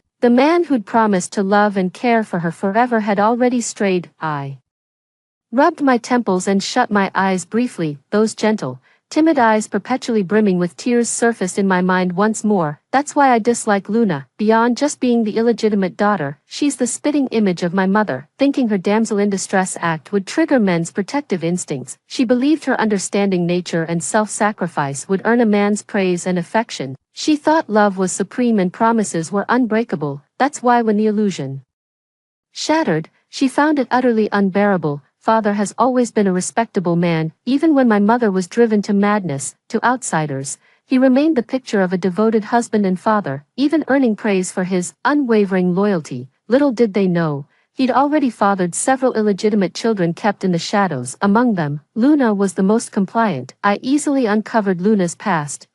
Long ago, she exploited the Sia family's reputation to swindle people and rack up massive debts, all to improve her living conditions. She even got involved with shady figures from the underworld.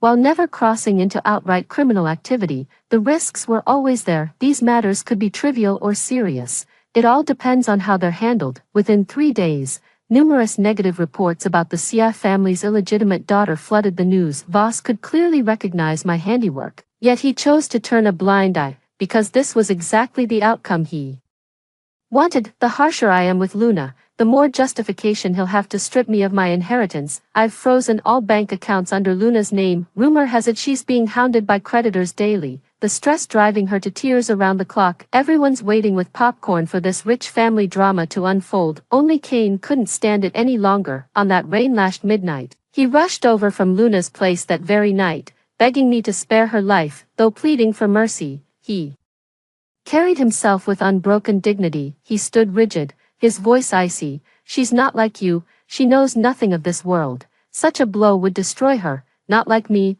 I rolled the words on my tongue. She was naive and foolish, I was ruthless and cunning. Truly, we were nothing alike. So what are you trying to say? Please, young mistress, don't target her. Spare her life. Those 2 lines alone made me laugh out loud. I stepped onto his shoulder from above, leaning down slightly. Kane, by what authority, what right, do you order me around? With his spine rigid and eyes burning, he spoke as if after countless internal struggles. Let her go, and I'll come back to you. Come back to me. How dare he use himself as bargaining chip? I suddenly laughed, pressing down harder with my foot. What makes you think I'd want a filthy dog back? At 10 years old, he fought through round after brutal round until battered and bloodied, barely clinging to life, only then earning the right to kneel at my feet. My steward warned me a wolf's nature cannot be tamed, but defiance runs in my veins. I refused to believe it, devoting even more time to nurture his growth. For decades thereafter,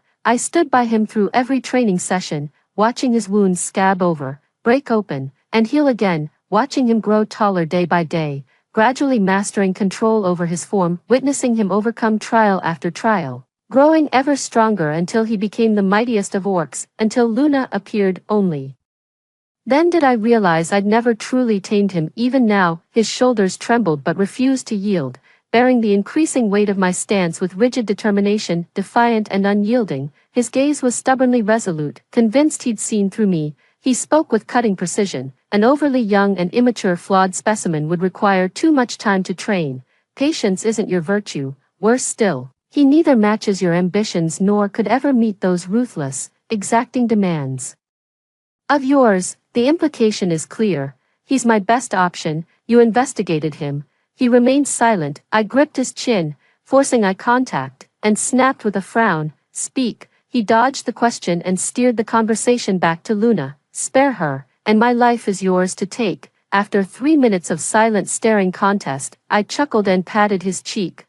What a loyal guard dog you are, Kane, but your life, too filthy for my taste. I'm quite pleased with that young wolf pup. Youthful, obedient, full of energy, eyes only for his master. Unlike you, Kane. My voice dropped to a frigid whisper, driving the blade deeper. What makes an ungrateful wretch like you think you still deserve to stand by my side? The villa was eerily silent. 11. He stood frozen for a long moment, the rims of his restrained eyes flushing crimson. He suppressed the trembling in his fingertips, staring fixedly at me, as if verifying the truth of my words. He sensed things were veering off course. How could someone so driven by conquest reject him so decisively? How could you say something so heart-wrenching to him? The butler cautiously reminded. young mistress, Eldar seems to be in heat again. Without another glance at him, I immediately turned and went upstairs. At that very moment, he finally realized.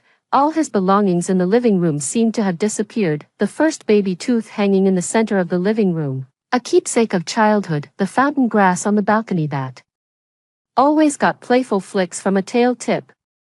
The name-engraved collar hanging by the entryway, polished smooth from years of wear, even those claw marks left on the wall during idle moments of scratching, gone. Everything's gone, not a single trace of his existence remained here. The once familiar home suddenly felt alien. His eyes stung unexpectedly, and he blinked hard. Eyes followed my every step up the stairs, pupils suddenly constricted. The room that once belonged solely to him, now housed a new beast man. The butler sternly ordered the bodyguards to drag him away. He suddenly began thrashing violently. No, he wouldn't leave. This was his home. He mustn't go anywhere. Scorching tears hit the ground. Overwhelming terror crashed over him, until that familiar yet icy door shut him out. Rainwater mixed with salty tears streamed into his mouth. Only then did he realize with horror, I had truly abandoned him. During this period, Luna's massive debt and the PR crisis caused SIA Group's stock prices to plummet. 12. Multiple partners announced the suspension of collaborations with the SIA family. Yielding to pressure, I proposed a clean break from negative influences initiative to preserve the SIA family's core interests. Voss was forced to make a difficult decision, severing paternal ties with Luna and demanding she settle personal debts independently, just as the media storm began to subside. When he thought he could use this opportunity to temporarily strip me of my inheritance rights, I played a video during the shareholders' meeting. Though the footage was grainy and shaky, it captured his own confession of marital infidelity and the domestic violence that drove my mother to her death. That was footage I recorded at just 6 years old, holding a camcorder. I've been playing this game for over 20 years. Luna's involvement was accidental, yet it serendipitously became the spark that consumed Voss. I hold the very thing he fears most, the dignity he cherished most in his life. The crowd collectively held their breath. Twirling my pen with a mocking smile, I said, "Father, you now have two choices. First, I'll immediately expose this evidence and your illegitimate children to the world. Let everyone see the true face of SIA Corporation's devoted husband, CEO. You can certainly kick me out of SIA Corporation, but I wonder just how far the stock will plummet afterward, and whether you can endure the public scorn. Second, you will voluntarily resign from all positions in the group and sign the equity transfer agreement, allowing me to take full control of SIA Corporation. Out of respect for raising me these past 20 years, I'll let you keep an honorary title and a decent retirement package." He'd sensed this day would come long ago. Despite exhausting every effort to prevent it, he still couldn't avert this outcome. Between complete disgrace and losing power while preserving a shred of dignity, he had no choice. Suppressing his shivering body, he slowly chuckled. "Truly my daughter. Shrewd, calculating, willing to sacrifice family for justice," I replied humbly. "I learned from the best." Though I'd gained actual control of the SIA conglomerate, Voss's years of leadership meant many loyalists still remained within the group. 13. I was just worrying about lacking a pretext to purge these people. Then the perfect opportunity presented itself. Deputy Director Wang organized a banquet under the guise of celebrating the new chairman's inauguration. All I need is concrete evidence. They spiked the drinks with intent to assassinate the chairman, and I can wipe out every last remnant of opposition. The butler concocted a colorless, odorless potion that perfectly mimicked poisoning symptoms. My plan was to play along briefly, just dipping my toes in the water, but then something unexpected happened. Among the wine glasses the attendant brought out, the butler's prepared cup was missing. In their place were two signature cocktails. Vice President Wang wore a triumphant smile, declaring these were specially for celebration. Without batting an eye, I pointedly asked for the glass in his hand. VP Wang burst into laughter with his entourage. "Seems the young mistress still doesn't trust us common folk." He downed the glass in one gulp, staring straight at me. Surely the young mistress wouldn't disrespect us old retainers. Taking the proffered glass from the attendant, I smiled. Why would I? Voss is dumber than I thought, to think he'd resort to such underhanded tactics. Eldar stood behind me, his thin lips pressed tightly as he stared at the glass in my hand. Beyond the rich aroma of alcohol, there was a faint trace of something peculiar. The butler immediately retraced his steps upon realizing the plan had gone awry. The instant before I took the glass, the earpiece warned me both drinks had been tampered with. Date rape drugs. They planned to make me lose composure publicly, even capture compromising footage to force my resignation. Pathetic. Did they really think everyone here was on their side? I smiled and raised the wine glass to my lips. All eyes turned toward me. Suddenly Eldar stepped forward, deftly intercepting with the back of his hand before taking the cup under everyone's gaze. The young mistress doesn't handle alcohol well. Allow me to drink in her stead. He stared at Deputy Manager Wang and downed the glass of liquor without hesitation. Orc physiology makes them more susceptible to drug effects. Half a minute later, unnatural flush immediately spread across his face. I played along,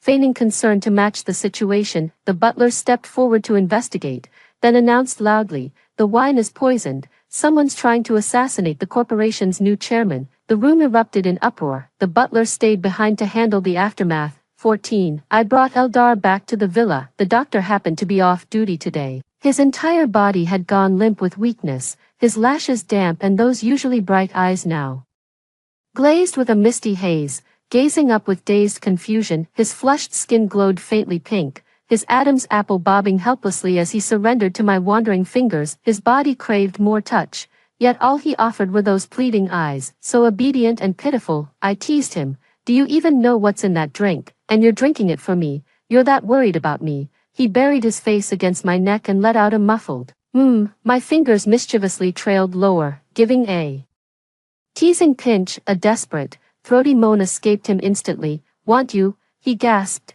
damp lashes fluttering wildly as he pressed urgently into my palm. "Just say what you want." I tapped lightly with playful insistence. "Want a kiss?" His voice came out hoarse and muffled. "Yeah," feigning innocence. I teased. "Where should I kiss you?" He bit his lip hard, feigning innocence. I teased. "With so many sensitive spots, how am I supposed to know where to kiss unless you tell me?" My fingertips traced upward, lightly circling the nape of his neck. His breath hitched as he buried his face deeper into the crook of my neck, the tips of his ears burning crimson. "Go on, where do you want me to kiss you?" His lashes dipped low, the flush from his ears creeping down his neck as he rasped, "I want a kiss." I froze momentarily before amusement sparkled in my eyes. Was he really this innocent? Blocking his approaching lips, I teased, "Aren't werewolves supposed to be picky? What if you meet someone sweeter, more devoted than me? Would your heart wander then?" His eyes still glistened with unshed tears, yet held stubborn determination. "Never. Eldar will always remain loyal to the young mistress." He tilted his head up and pressed closer. The restless tip of his tail stilled at last, curling obediently around my waist. Outside, the moonlight shone bright and tender, spilling over our entwined silhouettes. All those vows of loyalty, those promises of forever, melted into this pure and bashful kiss. End of main text. Epilogue. A decade holds special significance for me as a pivotal milestone in my first decade of life. I raised an ungrateful wretch. The second decade saw that wretch betray me, only for me to stumble upon a bloodied wolf cub in the gladiator pits. But the third decade, it haunts every dream I've had since. Perhaps keeping Voss was a mistake from the very beginning. He allied with the remnants, determined to eliminate me for good. It was just an ordinary day when that black sedan came speeding toward us. The moment the bullet shattered the window, Eldar lunged instinctively, shielding me from the spray of broken glass with his body. The scene descended into chaos, yet he still dragged his bloodied body and threw himself in front of me with his last ounce of strength. Bullets from multiple directions pierced his heart with deadly precision. The butler and bodyguards formed a protective shield as they dragged me away. Tears streamed down my face for the first time as I screamed his name in command. "Kane, get back here." For the first time, he defied my orders and charged forward with reckless courage, standing alone against the overwhelming tide of assassins, until the sharp blade pierced through his back, pinning him mercilessly against the wall. Crimson blood trickled slowly from the corner of his mouth. In his final moment, he turned to me with the faintest curl of his lips. I barked, "Speak," just like when we first met, in that sunless underground fighting pit, covered in blood yet wagging his tail. He said he'd follow me. Two silhouettes merged into perfect overlap at that moment. His lips trembled as he smiled through tears, whispering, "Eldar remains forever loyal to the young mistress." The suburban training ground lay abandoned, weeds brushing past our ankles. The steward asked if I wanted another orc. I stared at the scene before me and remained silent. I once thought loyalty was just a survival tactic for lesser creatures. After Cain's betrayal left its sting, I stopped believing any orc could defy their self-preserving nature, until he truly fell in a pool of blood. Fulfilling that promise with his life, the sky blazed with the dazzling brilliance of sunset. Sitting in the off-road vehicle, I stared blankly at the abandoned training ground before me. In a daze, I seemed to see that freshly trained young wolf again. Dark strands of hair whipped across his forehead as he came running breathlessly down the slope toward me. His eyes always held that particular brightness, a light reserved only for me. The wind blew straight into my eyes. Before I could react, scorching tears suddenly streamed down. Whenever I gaze at the full moon alone, I always catch the mingled scent of pine needles and bitter freshness. Maybe it's an illusion, or perhaps he's truly watching over me in another way. Just as the wolf cub promised, he would never leave the young mistress. Story 2. After the apocalypse, my husband and I planned to lead a simple life in a large villa. Unexpectedly, our two neighbors turned out to be quite competitive. One neighbor invested in high-tech defenses, while the other opted for sustainable development. Our home, on the other hand, was just stockpiling supplies like amateurs. In a post-apocalyptic world, living humans fighting over resources can be more terrifying than zombies, but what they don't know is that the secret weapons of our three families are not to be underestimated. I met my husband at a meeting for those with an apocalypse obsession. While most people marry on the basis of having a house, a car, and savings, we focused on having a secure shelter and complete supplies for the end times. No sooner had we warmed our marriage certificate than my husband mysteriously suggested visiting a place. Though I feigned surprise, I had already guessed that he was taking me to see the refuge he had long been eyeing. Oh, I mean our marital home. After driving for nearly 2 hours, we reached what could be considered a suburban area. It was very secluded with no significant military bases, government buildings, or transport hubs nearby. Only scattered factories and warehouses in the distance. In short, it perfectly matched the remote location we had discussed. There's actually a residential area here, I remarked, surprised. We drove into the community's gate, and it turned out to be a villa area. The layout was dispersed with independent courtyards. Due to its remoteness, the occupancy rate was very low. There wasn't a soul in sight, making it seem very safe and private. My husband was clearly proud. I did search for quite a while. We stopped in front of a 2-story building. However, due to limited funds, we could only afford this row house, not a detached one. My husband was somewhat disappointed, not as excited as at the beginning. I turned and hugged him tightly, planting a big kiss on his cheek. I love it.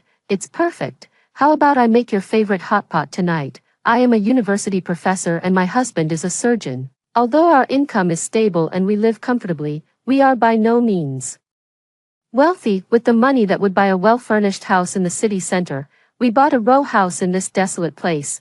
Going to work or shopping would take us 2 to 3 hours by car, something most prudent couples would scoff at. But we felt incredibly happy and satisfied, overwhelmed with emotion. I quickly took a closer look at our future home. A row house meant we shared walls with our neighbors. It was a 3-unit setup, but each had its own independent courtyard. The 3 2-story buildings were arranged in a shape, one large unit backed by 2 smaller ones. Our home was one of the smaller units. Strangely, despite the low occupancy rate in the whole area, it seemed like both our neighbors had already moved in. Their courtyard walls had been newly built, each higher than the next, completely impenetrable, so we couldn't see into our neighbors' yards at all. I was a bit puzzled and tugged at my husband's sleeve, pointing to the empty houses in the distance. I see.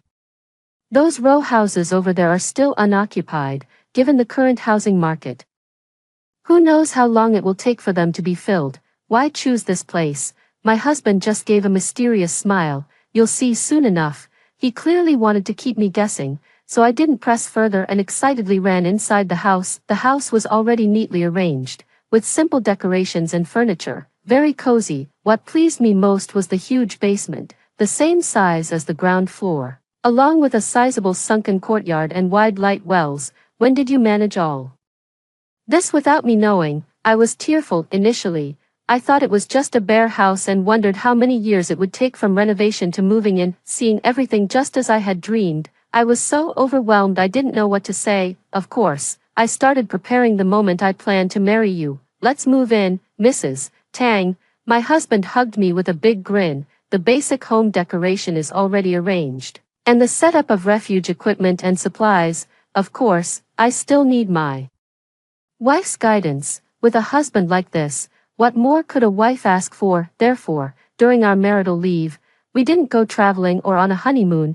Instead, we completely immersed ourselves in preparing for doomsday supplies. We don't know in what form the real doomsday will strike, zombies, nuclear explosions, or alien invasions. Hence, we had to consider multiple scenarios. The basement was naturally the focus of our preparations, with sustainability as the standard for stockpiling. We divided the basement into 4 areas: living area, storage area, freezer area, and medical area. The living area includes a bedroom, kitchen, and bathroom. We even set up a small children's room, preparing for our future child. The storage area is our crucial base for stocking up on food and supplies. Rice, flour, oil, and daily necessities go without saying. We've stocked enough vacuum-packed goods to last a family of 3 for the maximum possible duration, although we're preparing for the apocalypse. It hasn't arrived yet, and many things are still unknown, so it's best to minimize unnecessary waste as much as possible. The freezer area has transformed a few square meters of storage space into a small cold storage. This allows us to preserve more meat and ready-to-eat meals. The medical area is my husband's domain.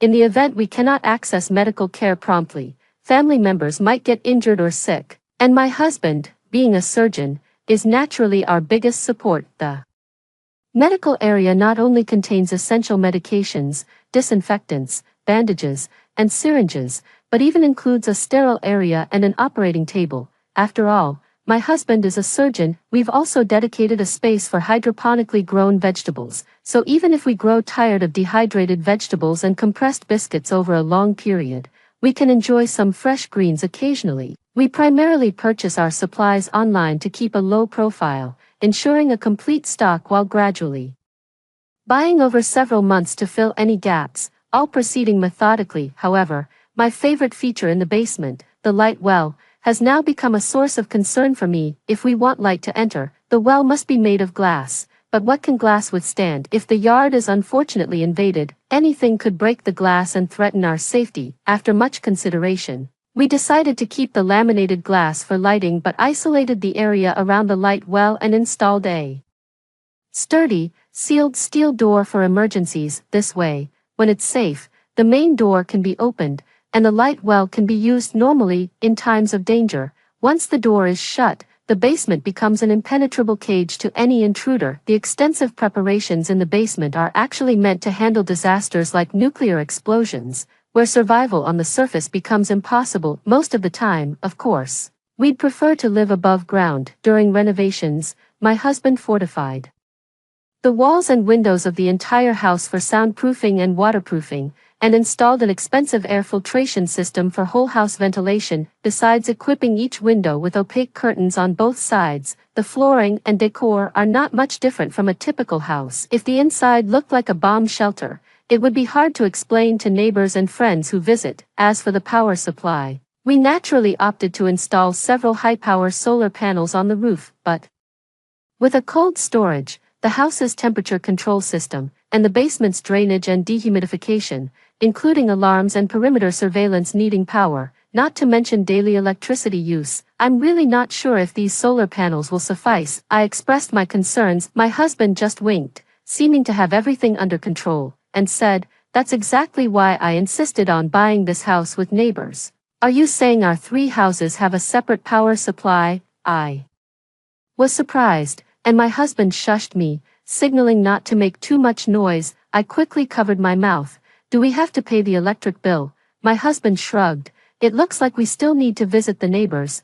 We went to visit the large household that backs onto ours. After ringing the doorbell, a well-maintained woman in her 40s came to the door. We brought some desserts, introduced ourselves, and were warmly welcomed into her house. "Just call me Ruby. Please come in," she said warmly. "Feel free to make yourself at home. Since moving here, it's rare to see people. It's usually quieter than a ghost town. It's nice to have some company for a change." It was clear that Ruby was quite hospitable. Both the courtyard and the interior of the house were meticulously decorated, and the furniture was obviously expensive. The decorations alone probably cost more than the house itself. For some reason, we ended up being neighbors. Ruby, I heard that only 3 homes in this area have their own power supply, and yours is one of them. We came today firstly to visit our neighbor, and secondly to discuss how we should settle the electricity bill. My husband asked straightforwardly. A woman dressed like a maid served us tea and brought over some fruit platters, treating us like honored guests, which made both my husband and me a bit uneasy and uncomfortable. However, Ruby didn't carry herself with the aloofness of a noble woman. She was actually very approachable. Our home has special needs. My husband's work is affected by power outages. Since the occupancy rate here is low and the power system is not yet fully developed, we decided to build our own power generator. It seemed wasteful to use it just for ourselves, so we thought we might as well share it with our neighbors. Why bother talking about electricity fees? This was a pleasant surprise. I was secretly thrilled but also curious about Mr. Ruby's profession. Given their wealth and generosity, he was certainly no ordinary man. I quickly expressed my sincere thanks. But my husband was distracted by several large posters on the wall. Are those Queen's Glory and Duck Battlefields? He asked. I turned to look. Are those the games you were playing online until late last night? He nodded vigorously. Ruby smiled gracefully. I don't know much about them, but I didn't expect that games designed by my husband would actually be played by someone. My husband looked even more excited than Ruby. You're being too modest. These games are some of the hottest right now. Very popular. I had no idea they were your husband's creations. That's really impressive. My husband shifted from using you to you all in his excitement. Ruby waved her hand modestly, her cheeks slightly flushed, but it was obvious that she was pleased by the praise. Don't say that. He's just one of the designers. There's a big team behind him. To use the words of your generation, he's essentially just a homebody who likes to code and play games at home. I couldn't help but think that, owning such assets and wealth, he couldn't just be a simple homebody. Even if he was, he must be a top-tier one. It turned out we had a reclusive mogul as a neighbor, and it would be crucial to foster a good relationship with them, perhaps visiting more often, not for anything else, but just in case of an apocalypse. It would be nice not to have our power cut off. My husband was a bit restless, seemingly eager to meet this top-tier homebody. I knew what he was thinking. He probably wanted to ask for some in-game perks. Ruby, astute as ever, might not understand games, but she knew how to handle social interactions. She immediately asked for my husband's gaming account, offering to let her husband check it out and perhaps join him in a game sometime. My husband was more thrilled than he was on our wedding day. Before we left, Ruby gave us another generous offer. In addition to the power generator, their family had also built a private network base station. If we didn't mind, we were welcome to share their network. It was unrestricted and much faster than the public network. Of course, we didn't mind at all. My husband and I gratefully accepted, not hesitating to take advantage of their generosity. We managed to save some money on our internet expenses at home. That same night, my husband's gaming account was suddenly equipped with SS-grade gear and rare hero skins that typically require a hefty investment. Needless to say, Ruby's after-sales service was remarkably efficient. My husband continued his gaming marathon into the wee hours, and I jokingly warned him that if he kept up these late nights, he'd bring dark circles under his eyes right into the operating room once our honeymoon leave was over. While we were laughing about it, the doorbell rang. Ding ding ding. Who could it be at this hour? I thought it might be Ruby since she's the only neighbor we know in this complex. My husband was just in his shorts, busy gaming, so I went to answer the door. However, upon opening the door, I was confronted by a nearly naked man standing there, dressed even more lightly than my husband. He was wearing nothing but a skirt made of leaves, looking every bit the wild man. I screamed, "Pervert!" Hearing my shout, my husband quickly grabbed a kitchen knife and rushed towards the door. Hold on, I'm a neighbor from next door. Please don't chop me. The man reacted quickly, retreating a good distance before my husband could reach the door. I regained some composure and asked, trembling, "Neighbor, why are you dressed like that at this late hour?" The man sighed in relief and scratched his head sheepishly. "Sorry for disturbing you so late. My smart lock ran out of battery while I was taking out the trash, and I couldn't get back inside. so I came to borrow a power bank. My husband eyed him suspiciously. To borrow a power bank dressed like that? The man glanced at my husband and, realizing that he wasn't much more dressed himself, dropped the subject. After borrowing our power bank and charging it for a while, the man was able to get back into his house. He promptly returned the power bank and mentioned that if we were free the next day, he'd like to invite us over as a way to apologize for the late intrusion and to get to know us, the new neighbors. Given our easygoing nature, my husband and I didn't hesitate to accept his invitation. The following afternoon, we visited our neighbor, who thankfully was dressed more appropriately this time. "Hello.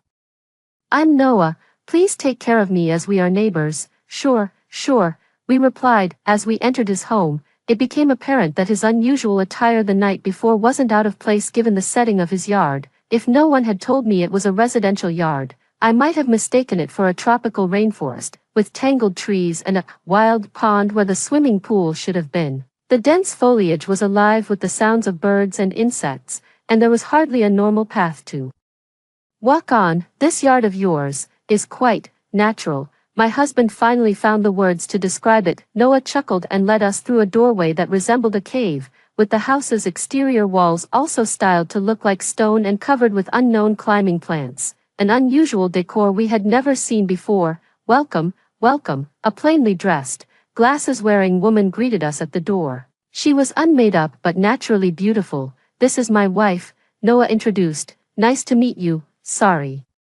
for intruding," I said. The woman pushed up her glasses, slightly embarrassed. "Calling me sister-in-law makes me sound old. Just call me Caroline." Caroline appeared a few years younger than both my husband and I, so addressing her by her first name did indeed feel more appropriate. After some pleasantries, we finally settled down on the couch. The interior of the house was much more ordinary, even simpler than ours. Caroline served us some fruit and mentioned, "I wasn't home last night when Noah.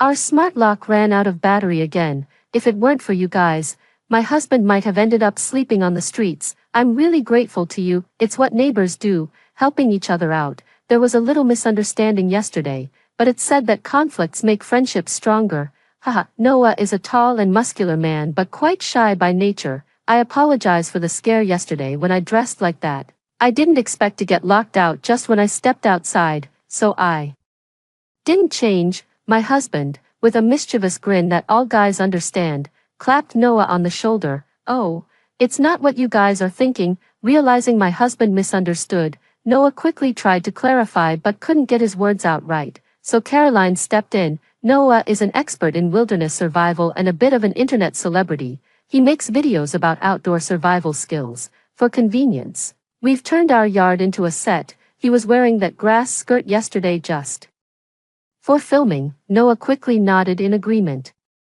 Right, I'm a normal person, I don't usually dress like that," we suddenly realized, or else we might have thought he was up to some weird cosplay while Caroline was not at home. Caroline called us to dinner, and we all gathered around the dining table. The meal was lavish with fish, meat, and a salad of some unidentifiable vegetables. After getting to know us better, Noah became quite warm and started drinking beer with my husband. As the men drank, they began to share freely. Noah's cheeks flushed with color. "Try the dishes, the fish are from our front yard pond." For the video, I even set up a chicken coop and some sheep and a cow on the side yard. Most of the vegetables are homegrown too.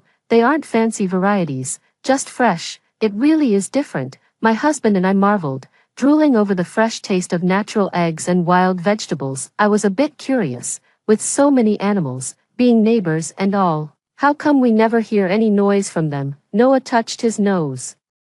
"They are all raised secretly. I wouldn't dare disturb the neighbors. I've put up sheds and even soundproofed them. I'm worried about our neighbor behind us. She seems like a tough character to deal with. I wouldn't know what to do if she complained." "You mean Ruby? She's nice. She wouldn't complain about you guys. Don't worry." My husband, still thrilled with his new gear, naturally spoke highly of Ruby. "You guys know each other already." My husband was slightly tipsy, more than just know each other. Burp. "We just met yesterday." The lunch ended with Noah drunk. My husband got home and vomited twice, emptying his stomach of all the natural wild flavors before he finally stopped. Men's friendships are simple like that, a heartfelt binge drinking session, and they become like brothers. sharing everything without reserve. We learned that Noah was a retired military man. Caroline started as Noah's filming assistant and later became his wife. We also found out that they had been trying to conceive for a year, but hadn't been successful yet. As time swiftly passed,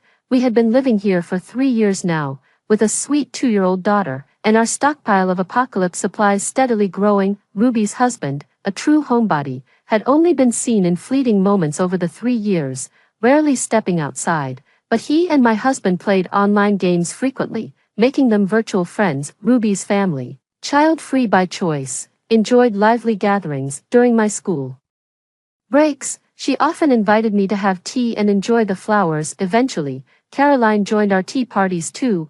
Our families grew closer. Noah and his wife still weren't planning to have children, and were recently considering trying IVF. In the midst of such ordinary days filled with family small talk, a zombie virus outbreak occurred overnight globally.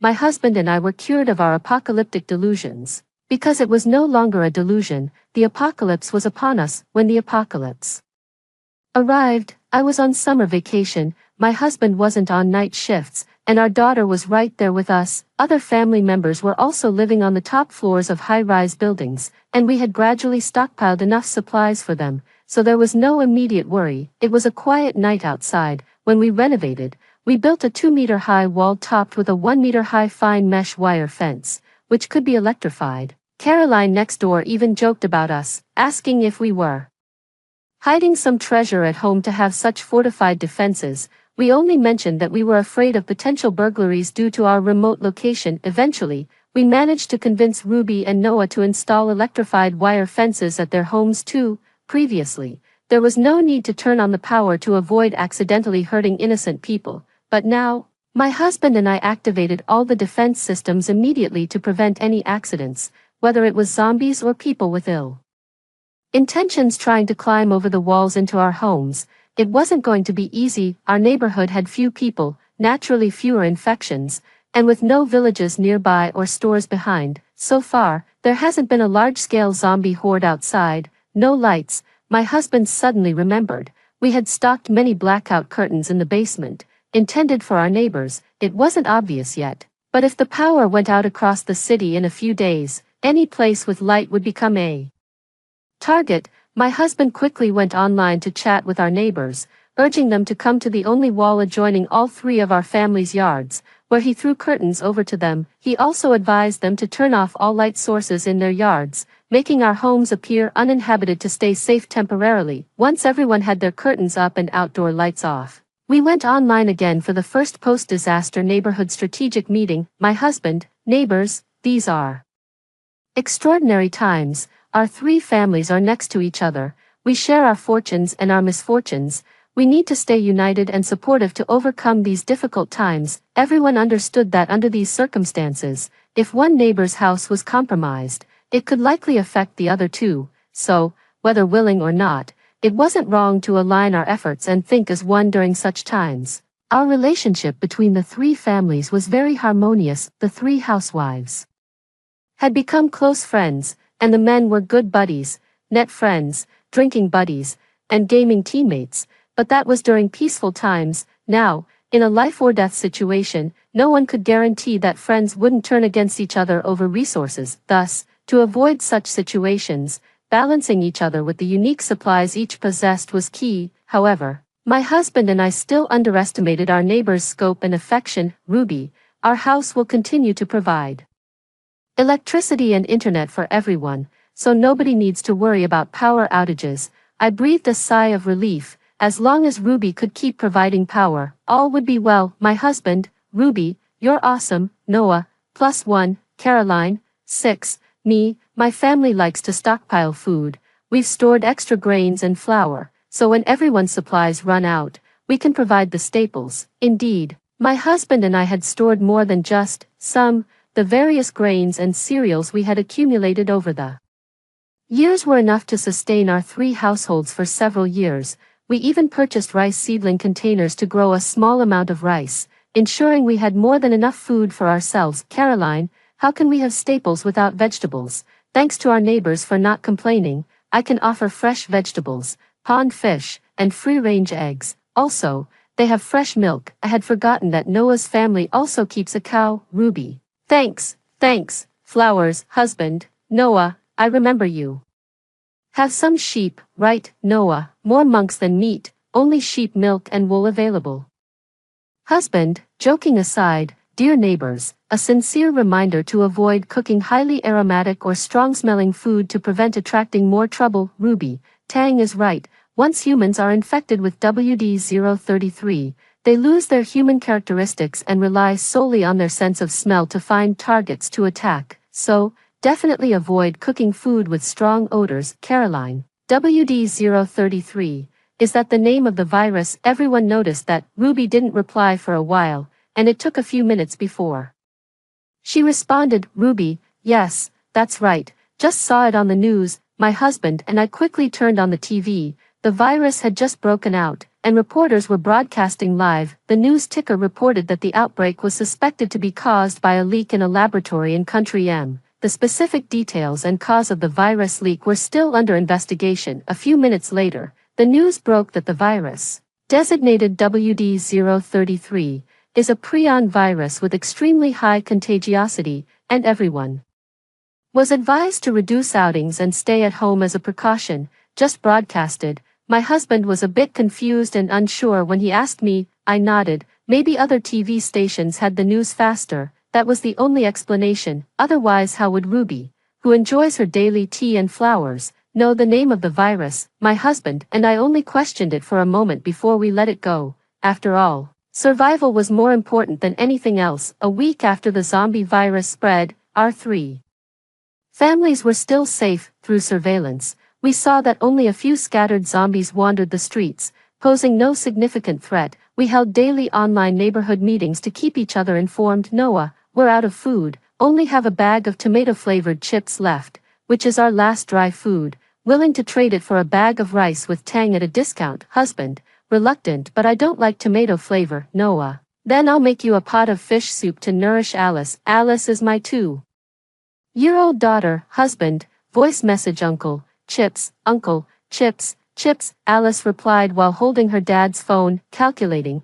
Noah's family was out of grains, but they had vegetables and eggs, so they wouldn't starve. But Ruby's family never mentioned a lack of grains or vegetables. Had they stocked up in advance? My husband and I discussed privately the necessity of everyone disclosing their supplies to calculate the necessary item usage and food distribution among our three families to prepare for long-term self-sufficiency. I briefly mentioned the idea in the group chat. Actually, it was mainly for Ruby's family to hear. Although they are nice and friendly, they always seemed secretive, as if they were hiding something. But before Ruby could reply, a message from Ruby's husband, a top-level homebody, arrived. You should know, apart from arranging games with my husband and Noah, he hardly ever spoke in the group. Top-level homebody, alert, someone is trying to enter our yard. Caroline, don't we have electrified barbed wire on our walls? How did they get in? Top-level homebody, about 3 people. They knocked over a few zombies with shovels, brought a ladder, and wore insulating suits. They're now on the side of the house, trying to climb into the yard. This is clearly a planned intrusion. These few houses are built much more securely than other residences, and still, they attract too much attention. Top-level homebody, Ruby, and I are in the backyard now, facing 3. With just the 2 of us, the odds are too slim. We need to think of something. The top-level homebody shared the home surveillance with us. We all clearly saw 3 men slowly and clumsily climbing over the electrified, spiked fence. Due to the height and security features, they wore insulating suits, which made their movements stiff and their climbing slow. Noah, if only we had guns. Noah is a veteran, but even with all our precautions, we couldn't stockpile such prohibited weapons. Top-level homebody, would a toy gun work? Noah, what kind of toy? Can it hurt people? Top otaku, a realistic toy sniper rifle, with the same range as a real gun, but it uses marbles instead of real bullets. If someone without protective gear gets hit, they'll bruise and be injured, and it can even shoot birds. Noah seemed to ponder for a moment, probably assessing the enemy's strength. Noah, it'll do. Through surveillance, we saw in the backyard's common wall, Top otaku threw the toy gun into Noah's yard. Noah, wearing a tank top, silently crouched in the shadows at the base of the wall. This was the only spot in Noah's yard from where the wall of Ruby's yard could be seen. Thankfully, these three were climbing over from the side. Otherwise, even with a gun, Noah would have had no recourse. Pop, pop, pop, three soft noises. The toy gun even had a silencer attached. The three who climbed the wall were accurately hit in the head, cried out in pain, and uncontrollably fell backward, tumbling over the wall from nearly 3 meters high. Even someone prepared and controlling their body would fall roughly, let alone these three who fell backward. Top otaku, impressive thumbs up. Husband, Noah is awesome. Through the surveillance video shared by Top otaku, we saw that the three who fell down were knocked out cold. Soon, the scent of their blood attracted several zombies nearby. They were dragged away, disappearing from our sight. We all knew what that meant, and the chat quieted down. We are just ordinary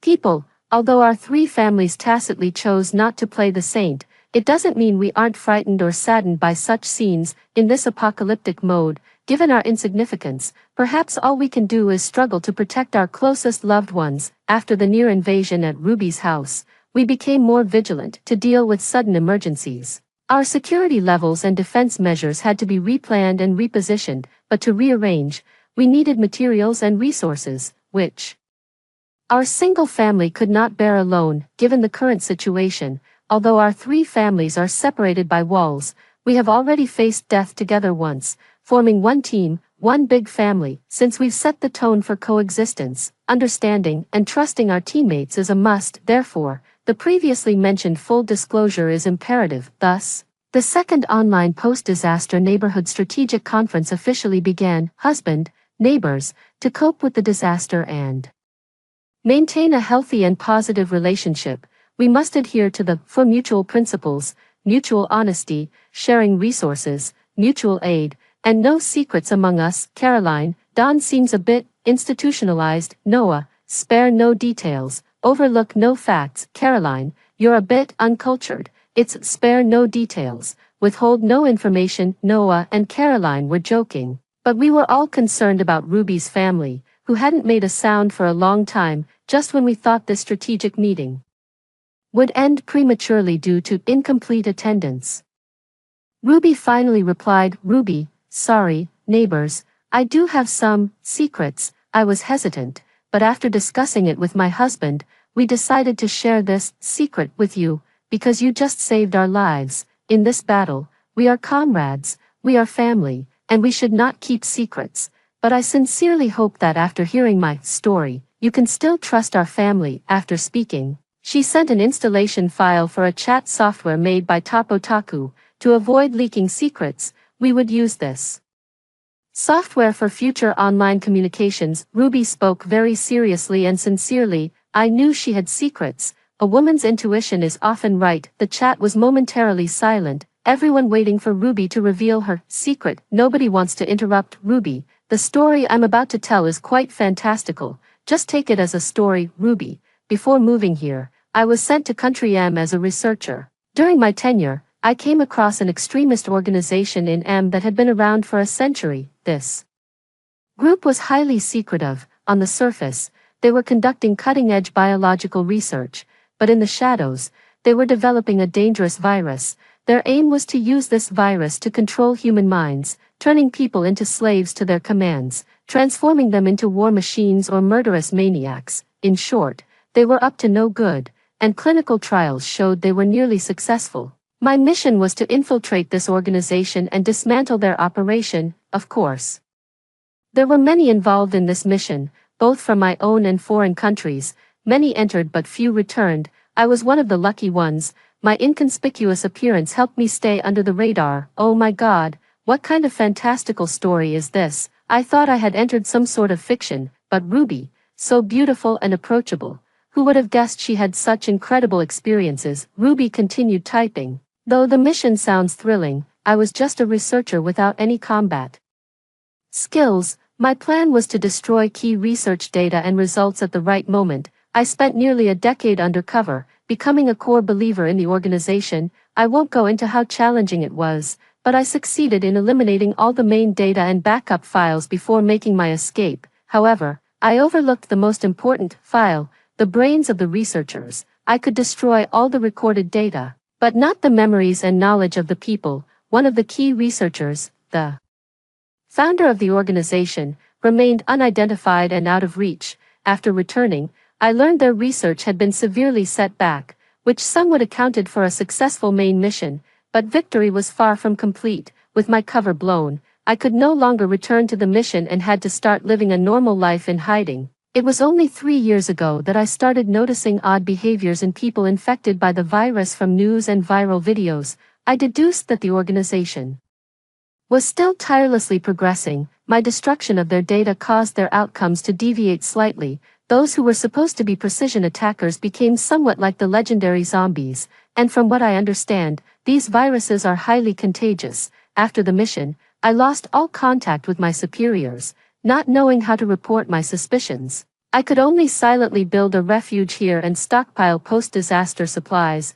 I tried warning friends I met during my seclusion to prepare, but for some reason, they gradually distanced themselves from me, so I dared not speak of this matter to others. As for the power station and such, of course, it's partly due to my husband's job, but more importantly, it's to prepare for situations like these. I'm sorry, dear neighbors, for not informing you sooner or warning you of the impending disaster. I hope you can forgive my selfishness and helplessness. And thank you all, you who brought me back into the light and into normal life, the most important people in my life. That's the story I wanted to tell. Also, I've prepared our supplies for 3 households. I can finally tell you openly, when there's a shortage of food or clothing, I'll support you fully. The group chat was silent for a long while, but after 5 minutes, Noah, I'm out of food at my place. All I have left is a bag of tomato-flavored chips. I'd like to trade them with Ruby for a bag of rice. Husband, voice message, Ruby, hugs, hugs. After Ruby's family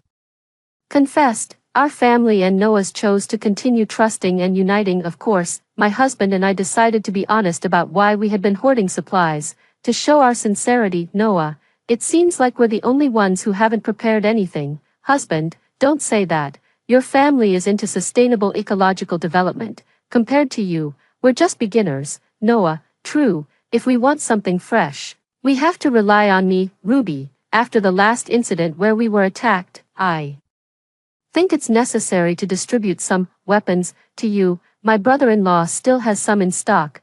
Come over and choose some when you have time. Ruby's words reminded me that I had been so focused on being honest that I had forgotten about more important things. Me, neighbors, we also need to schedule a defense upgrade. Ruby, let's all meet at my house and discuss this together. We need to share resources and materials, as simply walking out the door to visit each other isn't realistic.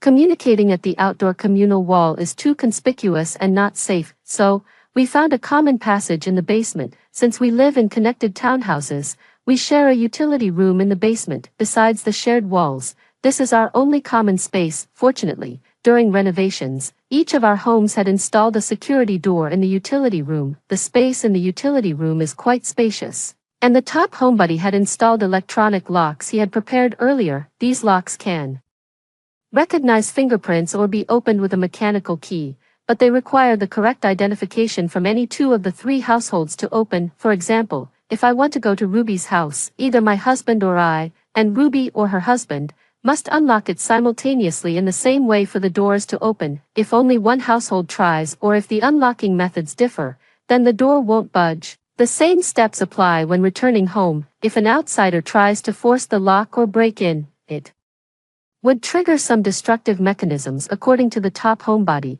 there are some vital pipelines and equipment in the utility room that are crucial for survival, so it's wise to be cautious. The electronic lock has a fantastic feature. It can collect a fingertip blood sample painlessly while scanning fingerprints. Ruby used to be a researcher at a lab in Country M. Knowing that her task was not yet complete and before the crisis erupted, she had restarted her research on the WD-033 zombie virus. Thus, after the zombie outbreak swept the globe, she quickly developed a method to detect the virus. The blood data from the lock is directly linked to the database in her home lab, which can immediately identify if a visitor is infected with the zombie virus. The doors will only unlock if the test results are clear and both households unlock simultaneously. Although these measures are cumbersome, they ensure the safety of every neighbor, and we are all willing to cooperate. So, we 3 families registered our fingerprints, collected blood samples, and then opened the security door together, finally arriving at Ruby's home in this post-apocalyptic world.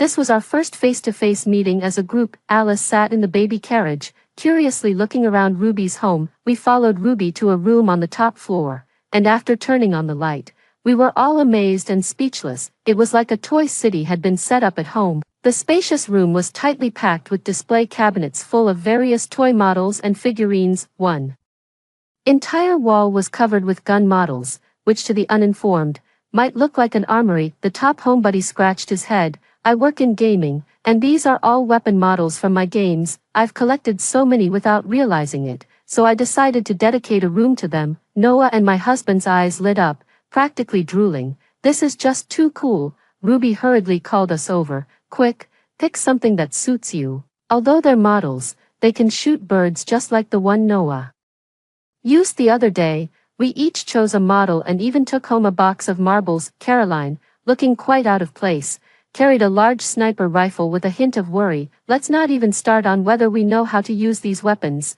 Even if we were all sharpshooters, these toys could only handle a few scattered enemies. If we're facing a group, we'd be in big trouble. Caroline's words echoed my own concerns. Zombies are a low-intelligence species that only move in a flat trajectory. They can't climb or strategically plan their paths but rely solely on instinct and scent to find prey. As long as we stay within the walls and don't go out, the threat from zombies is almost nil. Compared to zombies, humans who harbor malicious intentions and violently snatch survival resources are far more terrifying. The apocalypse has just begun, and our remote location has kept most people away for now. If more time passes, or if the three who attacked Ruby's home were just scouts for a larger force, our situation could become extremely dangerous. Ruby noticed our worries and patted Caroline and me on the shoulders, about to say something. Suddenly, all of our wristwatches started vibrating. These watches, a gift from Ruby, allow for wireless communication within the house, real-time surveillance viewing, and an alarm function. This vibration mode signaled that there were living people within 50 meters of our house. Ruby's family had installed surveillance cameras and alarm sensors around their villa within a 50-meter perimeter. Soon after they moved in, we gathered to watch the surveillance footage, which even had audio capabilities. 3 large jeeps and a small pickup truck were approaching. They parked behind Ruby's house, about 30 to 40 meters directly in front of my and Noah's houses. About 20 strong men disembarked from the vehicles, each carrying an iron pickaxe. The leader, a tall man with a scar across his face, looked intimidating. With just one glance, he casually asked, "Is this the place?" A bald muscular man beside him nodded. "Right, the 3 brothers Patrick came here to scout and never returned. This secluded place, still a villa district with few people and zombies, suggests they weren't attacked by zombies but likely ambushed by one of the homeowners." The scarred man squinted, scrutinizing our house. "These villas are obviously more secure than others. Everyone, be cautious. Once we take over this place, we'll have a strong base, if we're lucky. There might even be some rich ladies for us to enjoy." Someone whistled excitedly, only to be slapped by the bald man. "Keep it down, boy, don't alert them or I'll feed you to the zombies." The group began unloading ladders, ropes, and even large knives from the pickup, moving smoothly and in perfect coordination, even repelling a few wandering zombies nearby. It was clear they were organized, professional raiders. My husband gripped my hand tightly, his palms sweaty. "We can't let them in. Only by keeping them out can we resist." "Ruby, can your toy guns be equipped with anesthesia?" "I can prepare it right away," Noah said, alert. "How's the view from your rooftop?" "I need a high vantage point," said the ultimate homebody, who hadn't spoken for a while. "Let's all stay calm for now," he said, exchanging a glance with Ruby, who nodded at him. "Wait until they get closer. I have a better way to deal with them." After fiddling on the computer for a few seconds, the homebody lightly tapped the "OK" button. "Done," he said confidently, straightening up. But in the surveillance footage, the group was ready and stealthily advancing towards our house. We looked at each other, but trusting in our plan, no one voiced any doubts. Noah was already in position with a toy sniper rifle, ready to act. Ruby, on the other hand, elegantly sat down with a coffee, as if she were watching an art film instead of a surveillance feed. The homebody rubbed his hands together, eager to see his plan unfold. He was As excited as if the game he designed was going online for a test. "Let me keep you in suspense for a moment," he said. The group was getting closer, and we could even see that they had already placed ladders against the wall. Caroline crawled into Noah's arms. I picked up Alice with one hand and pinched my husband's palm with the other, my heart pounding. Once they climbed over the wall, suddenly, our watches vibrated again. The watch could differentiate between humans and zombies. The alert this time indicated zombies approaching. Ruby sipped her coffee, her expression calm. On the screen, zombies started appearing, one by one. Soon, dozens of zombies were swarming from all directions. More zombies were steadily approaching from afar. The bald man spat. "Damn, who said this place was remote and had fewer zombies? It's turning into a zombie tide," he cursed. They immediately started swinging their pickaxes at the zombies. A few quick responders began climbing the ladders, trying to get over the wall first to escape the horde. Noah wasn't about to give them that chance. Anyone who climbed the ladder and showed their heads over the wall got headshot and knocked over by his silenced weapon. The scene outside the yard was chaotic at times. The group of 20-something people was gradually overwhelmed. Several were bitten, others knocked unconscious and dragged away. The bald man, while fighting off zombies, cried out, his voice breaking into sobs, "Boss, this place is cursed. We're almost completely wiped out." Scarface had already been fending off zombies while running towards the Jeep. Retreat. The few surviving wounded barely managed to get into the vehicle, only to be surrounded tightly by the horde. Scarface slammed on the gas pedal, shouting angrily, "This godforsaken neighborhood must be a zombie nest. Who the hell gave us this intel? I'm going to chop him when we get back." The bald man's face was smeared with snot and tears. "It was just Patrick and his two buddies who left that message. I was an idiot to come here for revenge. Just now, I saw them among the zombies, biting several of our brothers." Scarface floored the accelerator, finally breaking through the wall-like crowd of zombies. Thanks to the Jeep's robust performance, they vanished into the night. 15. Scarface's raiding party eventually escaped with 5 people. These 5 had various bites and scratches. It was uncertain if they would become infected, but that was no longer our concern. After watching the surveillance, we all felt weak-legged and slumped down on the floor. What in the world is happening? Why are there so many zombies? My husband voiced our confusion. The top geek began his speech on game design philosophy. "Actually, we've installed a device on the roof of the mansion that emits sound waves we've programmed, covering about 5 kilometers. As you all know, Ruby was a lab researcher. They created monsters that could be controlled through sound waves. Similarly, although zombies behave a bit off track, they still strongly react to these sound waves, which is why they follow commands and gather here. Thanks to Ruby's previous recordings of the sound wave frequencies and bands, we came up with this device. It's meant to counter the current situation. We definitely wouldn't have the upper hand in a direct confrontation with a large group of living people, but the enemy of our enemy is our friend, right?" We couldn't help but applaud the geek couple for their ingenuity. "But what about the zombies outside? It seems like they are gathering in increasing numbers," my husband remarked, glancing at the surveillance screen. The top geek scratched his head. "We can't do much about that. We just have to wait for them to lose interest and disperse on their own. It's a minor bug, so we didn't dare use the device when fewer people were around." The zombies were kept outside the reinforced wall, which we believed would not be breached unless by a massive horde. It's just a bit unsettling to watch. Caroline and I rubbed our goose-bumped arms, while Ruby still had the mood to serve us some desserts. 16. Perhaps this villa had become notorious among the raiders, because, after Scarface, no other raiding teams showed up. Our lives have finally regained some semblance of peace. After 3 months of living as if it were the end of the world, we've gradually adjusted to the new pace of life. Through the radio, we learned that our country had swiftly established bases for survivors, started developing vaccines, and was vigorously conducting post-disaster relief operations. Our neighborhood is quite remote and sparsely populated, so it was 2 months after receiving this news that an armed military convoy passed through. As they cleared the zombies along the roadside, they broadcasted a call for survivors through loudspeakers. After observing for a while, my husband and I quickly got online. "Neighbors, should we head to the survivors' base? Caroline, we can still sustain ourselves. Maybe we shouldn't burden the country just yet." "Ruby, I've just checked our remaining supplies.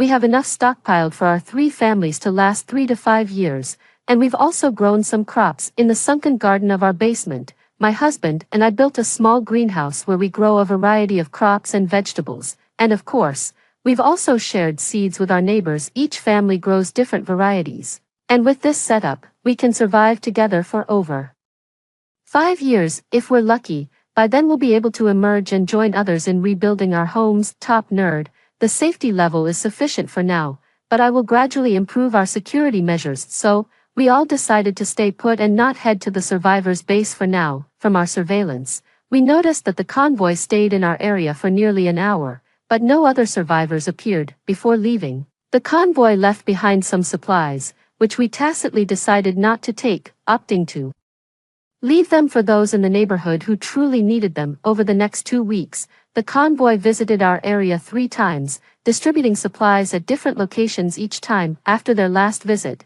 the broadcast from the truck looped for an hour. They announced that for the next 6 months, they would visit our area monthly to clear any remaining zombies and search for survivors. Seeing the response and speed of our nation's relief efforts gave us a sense of security, and the constant worry we had felt began to subside. Although we don't know exactly when, we believe that this post-apocalyptic period will end soon. Life has returned to a semblance of normalcy, with most of the urban areas still without power and internet. All major gaming platforms were down, so Top Nerd developed a game just for my husband and Noah to play over our local network. The 3 of them would game together into the night, reminiscent of the times before the apocalypse. Meanwhile, I embraced a slower pace of life, farming, reading, and taking care of the children. Occasionally, I would join the neighbors for tea, admire the wildflowers in Ruby's overgrown garden, or fish in Noah's pond. This pleasant life continued for half a year until one day, Noah urgently got online. Noah, Caroline is feeling very unwell. Does anyone have any medicine for stomach ailments? My husband, the only doctor here, immediately responded. Husband, what exactly are the symptoms? Noah, she vomits whatever she eats, is weak in the limbs, and looks pale. Why do these symptoms sound so familiar? I quickly shared my thoughts with my husband and instructed Noah not to give Caroline any medicine before we arrived at his house. Sensing the seriousness from our conversation, Ruby's family decided to visit Noah's home with us. Caroline indeed looked very uncomfortable, slumped on the sofa, weak and listless. Noah was visibly panicked. We haven't eaten anything unusual these past few days, just the usual grains and perhaps some fish from the pond that had just died. Could it have been spoiled? My husband patted Noah on the shoulder. Let's not panic. We'll assess the situation and then decide what to do. I mysteriously pulled something out of my pocket and placed it in Caroline's hand. What's this? Caroline asked. Puzzled, I gestured for her to read the instructions on the package, and her eyes widened. You mean I nodded. I had prepared this earlier. It might be expired, but it's very likely that it won't affect the result. Ruby immediately understood what I meant and accompanied Caroline to the restroom.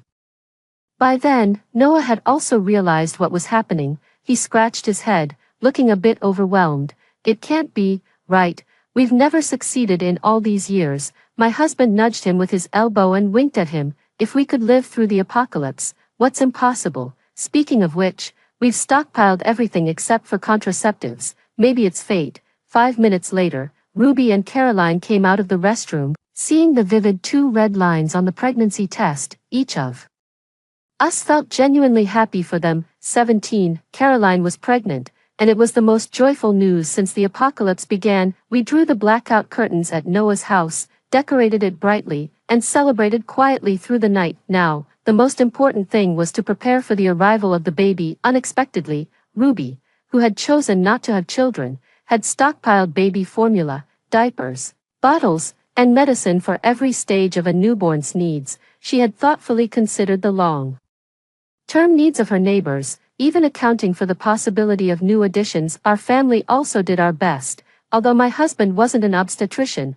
from the moment we confirmed Caroline's pregnancy, he began studying obstetrics and gynecology to prepare for the baby's birth. I started organizing, digging out old clothes and toys from when Alice was little. Noah transformed into a super caregiver, taking over all the farming and household chores. It was tough for him to keep coming up with Varied meals from our limited supplies to boost Caroline's appetite, thinking of the lively little child who would soon be bouncing around the house. A warm feeling enveloped us all. It felt like a continuation of ourselves, like a bright light suddenly piercing through the gloom of the apocalypse. When Caroline was 6 months pregnant, we celebrated the first spring festival since the apocalypse. The streets were still deserted, but inside our 3 villas, it was exceptionally lively. Noah cooked a feast with a chicken, a rare treat, and we enjoyed exotic delicacies as we celebrated the spring festival together. We made dumplings with chive and egg fillings and steamed a big pot of buns, symbolizing rising prosperity. The ultimate homebody showcased his skills again in front of everyone. With masterful calligraphy,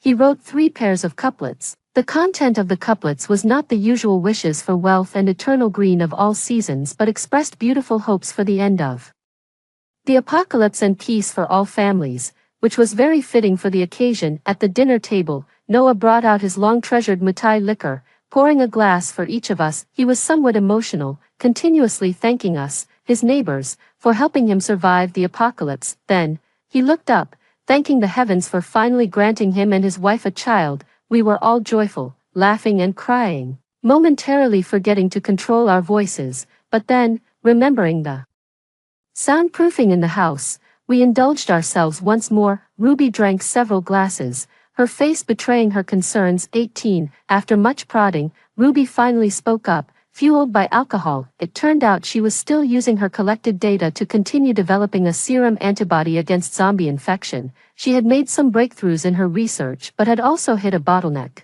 She urgently needed a live zombie for clinical research. However, the zombies in our area had mostly been cleared out by the military a while ago, and we hadn't spotted any on our surveillance for at least a month.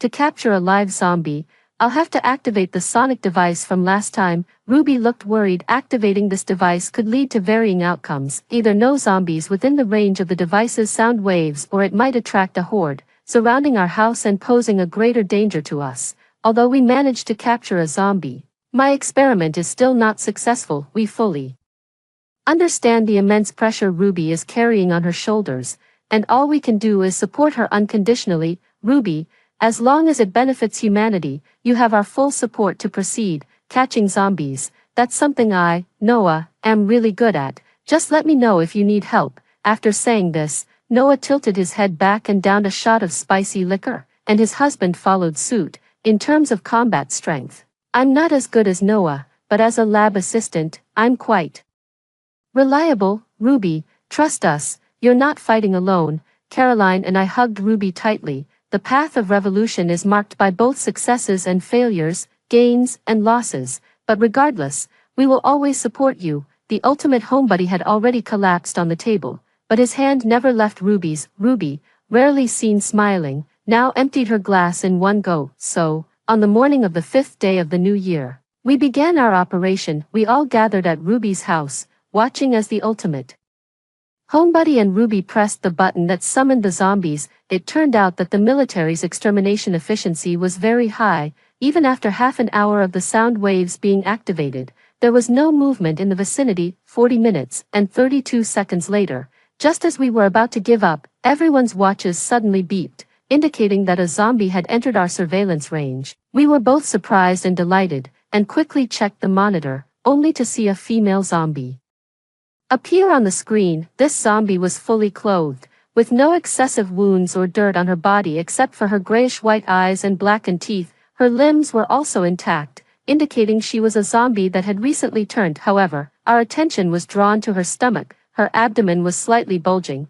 clearly indicating that she was pregnant before her transformation. Caroline looked at the screen and instinctively touched her own belly. Ruby, I want to ask, if a zombie was pregnant before transforming, will the child also become a zombie? Ruby shook her head. Although I have not conducted exact experiments, given the circumstances, it's highly likely that the child is no longer alive, perhaps because a new life was expected at home. We hesitated as we faced the monitor. Noah clenched his teeth. Regardless, whether she was pregnant before or not, she is now a very dangerous entity, and she is our only option right now, isn't she? Noah's words awakened us, and we put Aside our misplaced compassion and commenced the plan to capture the zombie. After turning into zombies, regardless of gender, age, or size, their strength becomes extraordinarily great. Thus, our plan had to be meticulous to minimize injuries among our team before we could implement the capture. Noah, with the most combat experience among us, whether against humans or non-humans, crafted a strange shape with ropes, which he called a corpse binding rope. He had used this type of binding on zombies in the deep mountains while he was still in the army. These were supposed to be confidential operations, but now that zombies were roaming the streets, mentioning zombies was no longer a concern. The method of tying the rope could also subdue wild boars gone mad, so it was more than sufficient for a zombie. Ruby quickly turned off the sonic device. Noah had already positioned himself atop the perimeter wall, and, seizing the right moment, he jumped down, landing firmly on the ground. He skillfully looped a lasso around the zombie's body, her husband, and the top-level nerd burst out of the main gate, each grabbing one end of the rope. The zombie was securely trapped in the middle of the rope. From the surveillance, we noticed Noah's lasso seemed to deliberately avoid the zombie's swollen belly. The three men worked together and finally dragged the zombie into the yard, swiftly closing the gate behind them. The initial stage of the zombie capture operation was a success. Next, the zombie was dragged into a fully transparent, sealed room in Ruby's basement. This facility had been designed by Ruby specifically for holding zombies. After placing the zombie inside, the three men left the room. Inside, she struggled desperately until Ruby pressed a button, filling the room with a misty gas. Moments later, the zombie fainted and stopped moving. This is a special sedative for zombies, extremely potent and will keep her immobilized for at least 2 hours, Ruby explained. 5 minutes later, after confirming she was completely still, we all entered the room. Her husband and the nerd lifted the zombie onto a table in the center of the room and secured her limbs and body firmly. The restraints were made of nanomaterials, so strong that even a car could not break them. With all safety measures in place, Ruby began an initial examination of the zombie's body. She gently placed her hand on the zombie's abdomen. Suddenly her expression darkened. Incredulously staring at her hand, we were startled by Ruby's reaction and quickly gathered around. Looking in the direction of Ruby's hand, a few seconds later, the skin on the zombie's stomach twitched slightly. Is that fetal movement? My mouth fell open in disbelief at what I was seeing. Caroline immediately touched her own belly, a sensation she was all too familiar with. Ruby turned serious and started a comprehensive examination of the zombie, with her husband assisting. Female zombie, aged between 28 and 30, transformed no more than 24 hours ago. As the transformation is recent, she is technically still in the process of changing. Her blood hasn't been completely contaminated, and nutrients are still being circulated within her body, so there's a high chance that the baby inside her is still alive, Ruby explained as her husband used a stethoscope to detect the faint heartbeat of the child inside the zombie, further confirming Ruby's hypothesis. Under these circumstances, is it possible for this child to be born? Caroline asked the question everyone was thinking. That will depend on the results of clinical trials. To prevent any unforeseen events, both our family and Noah's temporarily moved into Ruby's villa. We eagerly awaited Ruby's clinical data every day, with her husband tirelessly assisting in the lab for nearly a month. Surprisingly, the progress of Ruby's serum antibody experiment was very smooth. The female zombie showed no further deterioration, with even signs of halting the transformation. With the aid of medical drugs, the child inside the zombie miraculously survived. All of us secretly breathed a sigh of relief. In May, the weather was pleasant, and Caroline was close to giving birth. The three families became increasingly anxious. Her husband had already converted the basement's medical area into a birthing area. Ruby and I diligently learned how to be competent midwives every day. However, Caroline, with her belly still intact, showed no signs of labor. On the other hand, the zombie experienced intense contractions, seeming likely to go into labor before Caroline. Speaking of the zombie, thanks to Ruby's relentless efforts, her skin color had gradually shifted from gray-white to pale, and her black blood had also begun to show signs of vitality. While her eyes and teeth could never be restored to their original state, overall, she became more human-like. She even regained some intelligence, capable of distinguishing sounds and directions. Her previously aggressive behavior also somewhat subsided. Some of her internal organs began to function again. For Ruby's research, this was a significant breakthrough, indicating she was on the right track. 21, 2 years into the apocalypse mode. Although the homeland was vigorously rebuilding after the disaster, life and production had not yet returned to normal. There was no concept of a holiday on May Day, but the three families still gathered together for a lavish lunch. Halfway through the lunch, Ruby's watch suddenly signaled an alarm. Opening the monitor, she saw that in the basement laboratory, the zombie was screaming in pain. It's coming, everyone hurry. Thanks to Ruby's treatment, the zombie had long regained its nerves and could feel pain. At that moment, intense contractions were causing her unbearable pain. We dropped our bowls and rushed to the basement. In the transparent room, the zombie clung to the glass with both hands. Her expression was one of agony yet pleading, and though she had lost her sight, clear tears overflowed from her gray eyes. Ruby initiated the anesthesia to sedate the zombie. Although this could potentially affect the fetus's health, we had no other choice. Delivering the zombie's baby, we had to ensure our own safety first. In a few seconds, the zombie lay motionless. Once the anesthetic fog dispersed, we entered the room.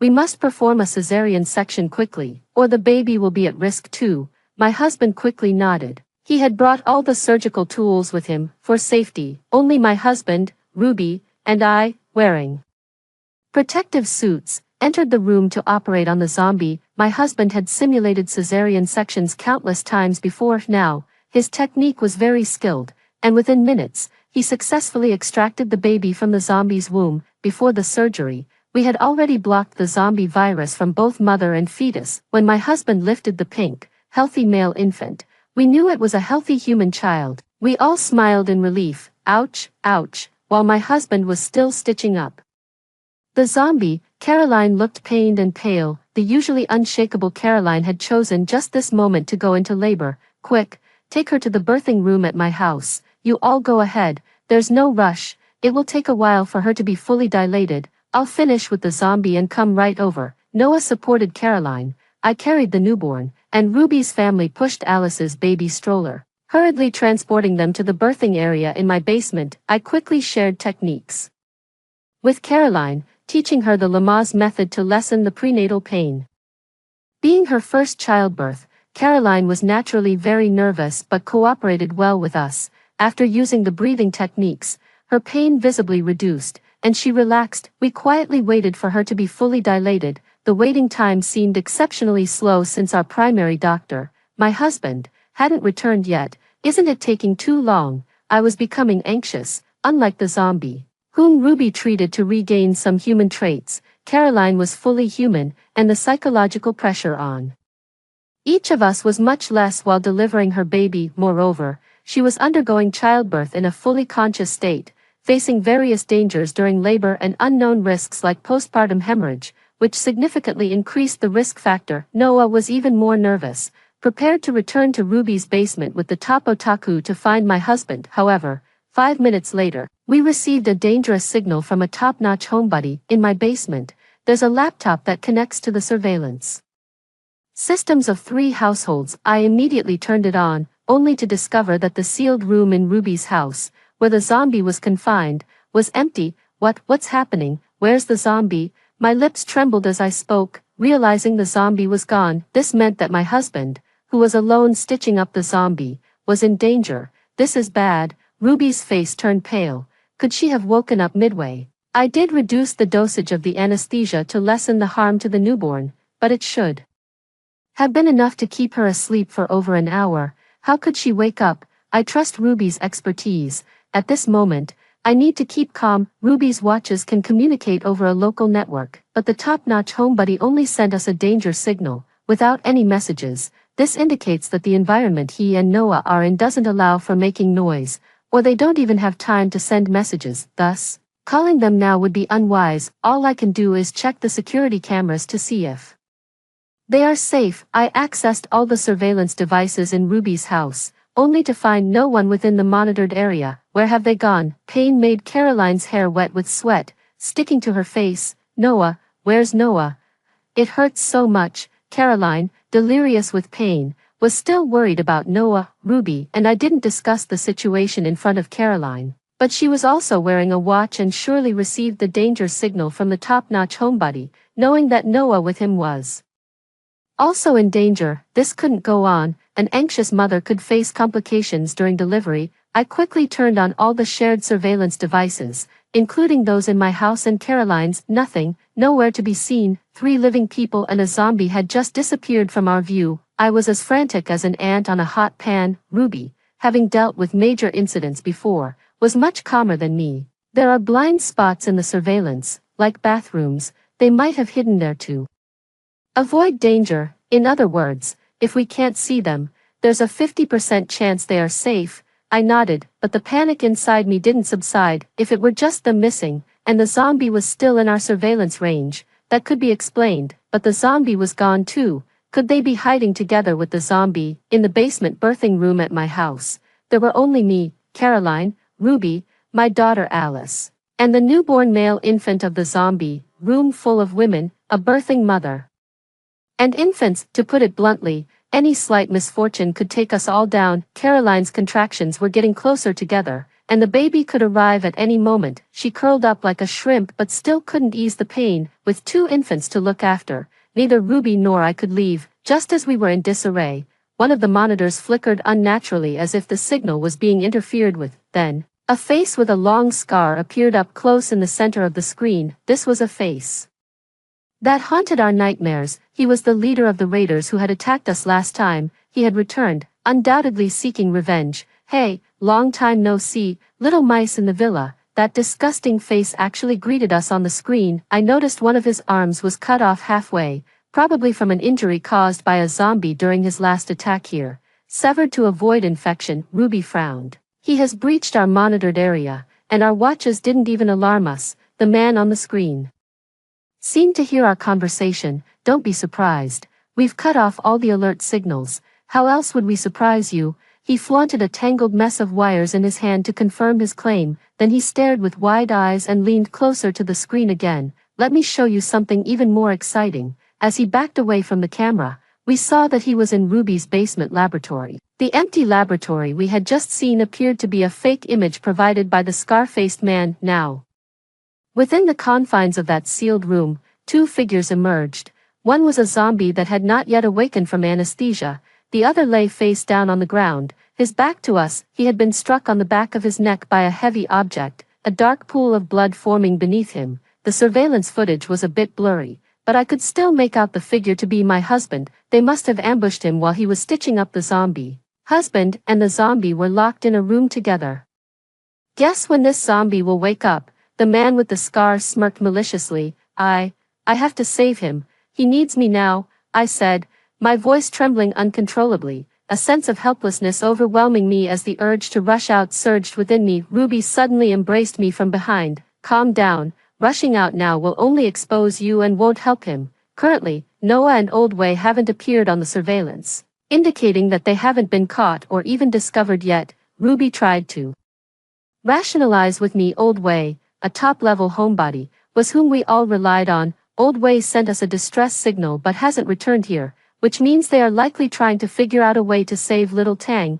We had been hiding here, and Scarface doesn't know how many people are actually inside the villa. He's been threatening us verbally, aiming to draw us all out and capture us in one fell swoop, Ruby explained. I crouched on the ground, my body shaking incessantly as sheer terror and despair nearly drove me to vomit. What should I do then? The first time Alice saw me like this, her small arms wrapped around me, bringing me back to a semblance of clarity. Ruby activated a sonic device using her watch, but what good would that do? The zombies in this area had been almost completely eradicated by the military. Moreover, Scarface's gang had already entered the villa. Even if a large number of zombies were drawn here, it would be futile. That zombie sure can sleep. How much anesthesia did you guys use on her? Scarface looked at the monitors with a sinister interest. I carefully observed the surveillance footage. Besides Scarface, there were at least 5 other people standing in a corner. He had come prepared, and by initial estimates, he brought no fewer people than before. Some had stayed in Ruby's villa, so it was likely that others had stealthily infiltrated my home and Noah's. Ruby and I were so engrossed in watching the surveillance that we momentarily forgot Caroline was about to give birth. When I snapped back to reality, prepared to check on Caroline, I found her standing behind us, clutching her belly and staring intently at the monitor. "It's him," Caroline murmured, pointing at the screen. "Noah," she gasped suddenly, bending over in pain. Then, a stream of water flowed down her legs. Caroline's water had broken. I quickly helped her back to the delivery room, holding her hand tightly. "Listen, Caroline, you need to stay calm and lie down, or the baby could be at risk," I instructed. Urgently, Caroline was fully dilated, the pain unbearable. Ruby and I couldn't leave her side for even a moment. We helped stabilize her breathing while encouraging her to push during contractions. After a few attempts, I could even see a bit of the baby's head. It was almost a victory. "Keep pushing, Caroline," Ruby and I cheered her on.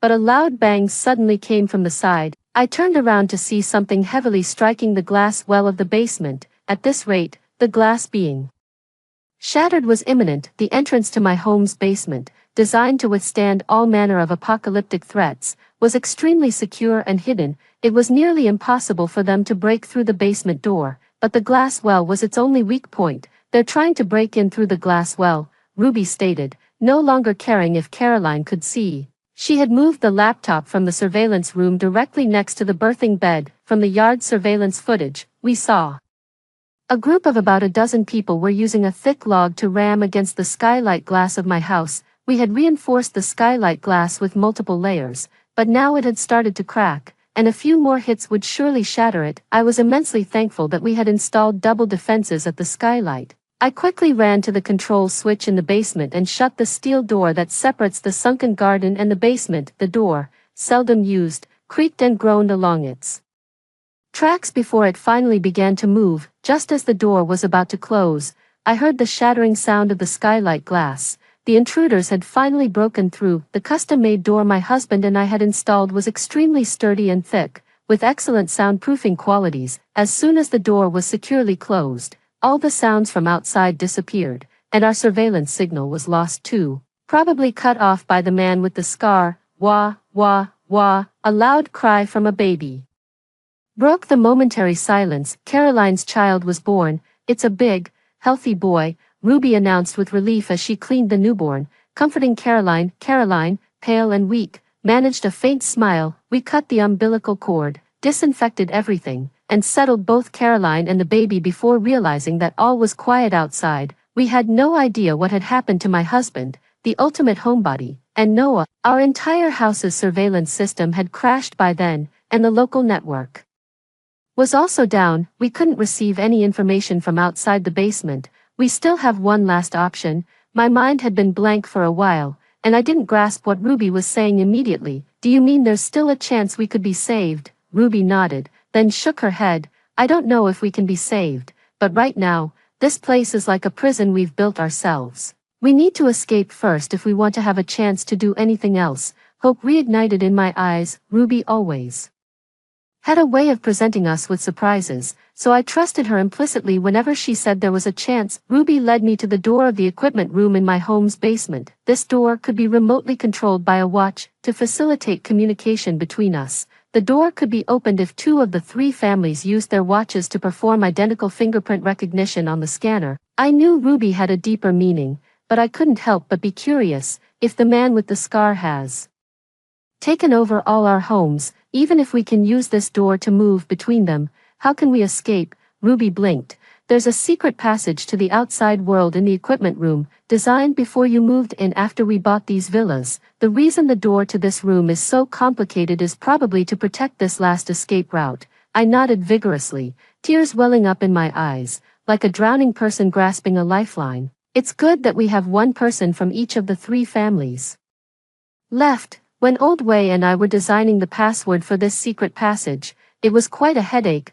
We finally decided it would require a member from each of the three families to input their fingerprints to open this secret passage, emphasizing a "united we stand, together we escape" principle. "Ruby," my voice choked, unsure what to say, overwhelmed by their family's nobility. Ruby patted my shoulder. "Don't say anything. Just remember we're family." We moved Caroline to a wheelchair, Ruby pushing it, with Caroline holding her newborn, and I pushed Alice's baby stroller, gathering in front of the equipment room door. When the three of us entered our fingerprints on our watches, the door to the equipment room opened in response. At the same time, a faint rumbling noise came from underground, the sound of gears turning. Soon, a gap appeared behind a cluttered electrical box, just wide enough for a person to pass through. We folded up the wheelchair and the baby stroller, and then entered the secret passage one by one. Ruby felt around on the wall of the passage for a while and turned on the emergency light, then pressed another switch, and the door to the passage slowly closed behind us. The door fit so seamlessly with the wall that it was almost imperceptible that it had ever been opened. Before us lay a narrow corridor. The ground was damp, the environment chilly, but fortunately, the air circulation was good, and occasionally, a cool breeze brushed across our faces. We walked forward along the path in silence. In the corridor, I had no sense of direction, only aware that we had been walking for nearly 10 minutes and still hadn't reached the end. Along the way, we took several twists and turns. What if Scarface and his men discovered this secret passage? Caroline, now sitting in a wheelchair, had regained some strength and finally spoke up. They can't get in. If they try to force their way into the equipment room, it will trigger the self-destruct mechanism, and the entrance will be destroyed. I trust our husbands won't provide them with the fingerprint code. Thinking of our husbands, whose fates were unknown, we once again fell silent. We're almost there, I noted, feeling the air moving faster than before. We exerted a lot of effort, climbing up the rusty ladder. The secret passage led to the abandoned electrical well of a dilapidated factory. We had finally managed to escape. Shoo, listen. It sounds like someone, Caroline said, her hearing seemingly very sharp after having given birth. After quieting down, we indeed heard the sound of footsteps approaching. It sounded like more than one person. They couldn't have followed us here, could they? We quickly found a concealed spot to hide. Soon after, two people with flashlights frantically swept the area. Ruby, Caroline, they called out our names in hushed tones as they walked. The voices were familiar and comforting. It was Top Geek and Noah. They had also escaped and were looking for us, unable to hide their joy. Ruby and Caroline rushed out. They embraced, sharing the joy of reunion. I was happy for them, but looking behind them, I didn't see our husbands. My heart sank again. Noah, old way, my husband I interrupted their joy, anxious. Noah chuckled. Sister-in-law, don't worry, little Tang is fine. Noah wasn't one to exaggerate, and judging by his relaxed and joyful demeanor, he was likely telling the truth. I breathed a sigh of relief. Ruby and Caroline came over and took my hands. Top Geek began to recount the story we had missed. When they went back to Ruby's house to find their husbands, Top Geek received an alarm signal that the laboratory had been forcibly entered. Among us, only Top Geek's watch was connected to the laboratory's alarm function. Whenever there was an intrusion or other anomalies in the laboratory, his watch would automatically receive an alert. Since this function was still in the testing phase, only Top Geek's watch could receive the signal. Even Ruby's watch didn't have this feature. After receiving the alarm, Top Geek and Noah, not knowing the extent of the danger, dared not make any noise, so they quickly sent a signal to warn Ruby. Then they hid in the basement of Noah and Caroline's house. Noah's basement had been upgraded with defensive facilities after the apocalypse and also had a surveillance system installed, similar to my house. Before the apocalypse, Noah, being an outdoor live streaming enthusiast, had installed invisible cameras around his house for everyday filming. Unlike the surveillance system installed in our houses by Top Geek, which used different circuits, so when Scarface cut off our regular surveillance lines, he missed the recording equipment at Noah's house. Noah and Top Geek, through this filming and surveillance, saw Scarface and his men breaking into our three houses. At the same time, they saw our husbands in the laboratory, in danger. My husband was attacked from behind by Scarface and left unconscious, locked in the same room as a zombie. Scarface didn't have the code for the laboratory room, and once the door was closed, it couldn't be opened again. The transparent walls of the laboratory were made of a special material. Even weapons could not easily destroy it, but the scarred man never intended to let the door open again. His goal was to wait for the zombie to wake up and then have her bite her husband to death. The top otaku and Noah had originally planned to go to the lab to rescue the husband. Before they could finalize their rescue plan, the zombie woke up. After all, Ruby had used too little anesthetic. Zombie woke up, but my husband was still unconscious. The top otaku and Noah, watching the monitors, were on tenterhooks. They picked up some tools at hand to use as weapons and were ready to forcefully enter the lab. However, to their surprise. The zombie seemed to have retained some human sense and did not attack the unconscious husband. Instead, she touched her deflated belly with both hands, a puzzled expression on her face. Then she quietly curled up in a corner, motionless. The scarred man standing outside the lab was naturally furious but could no longer open the door. Eventually, cursing and swearing, he led a large group of men from Ruby's yard to mine. Seeing that the husband was all right, the top otaku and Noah decided not to rashly expose themselves, but the network had been sabotaged by the scarred man, and they couldn't contact us, leaving our side in complete disarray and anxious. How did you manage to escape and find us later? Did the scarred man just leave when he couldn't find anyone? Xiao Tian asked, puzzled. Noah, holding his newborn child in one arm and affectionately ruffling Caroline's hair with the other, replied, how could that be? My foolish wife's gang is ruthless and won't stop until they achieve their goals. Once they've broken in, how could they easily back off? So you guys, I was also confused. Even if Noah was skilled, it didn't make sense that just he and the top otaku could fend off a group of burly men armed with weapons and escape unscathed. Stop guessing, reinforcements arrived, Ruby said with a smile as she walked in. It seems they received the signal I sent. I truly admire Ruby. She was able to infiltrate an extremist organization alone and come back unscathed, relying not just on her innocent appearance but on endless wisdom and courage. Earlier, when Ruby activated the sonic device, I thought she was just following the old route, trying to attract a large group of zombies to attack the scarred man's group, but clearly, that method was ineffective. I thought Ruby was just using any method out of desperation. As it turned out, when she activated the sonic device, she not only sent out zombie-attracting sonic waves but also a distress signal. The relevant security departments, having monitored these sonic waves since we first used them,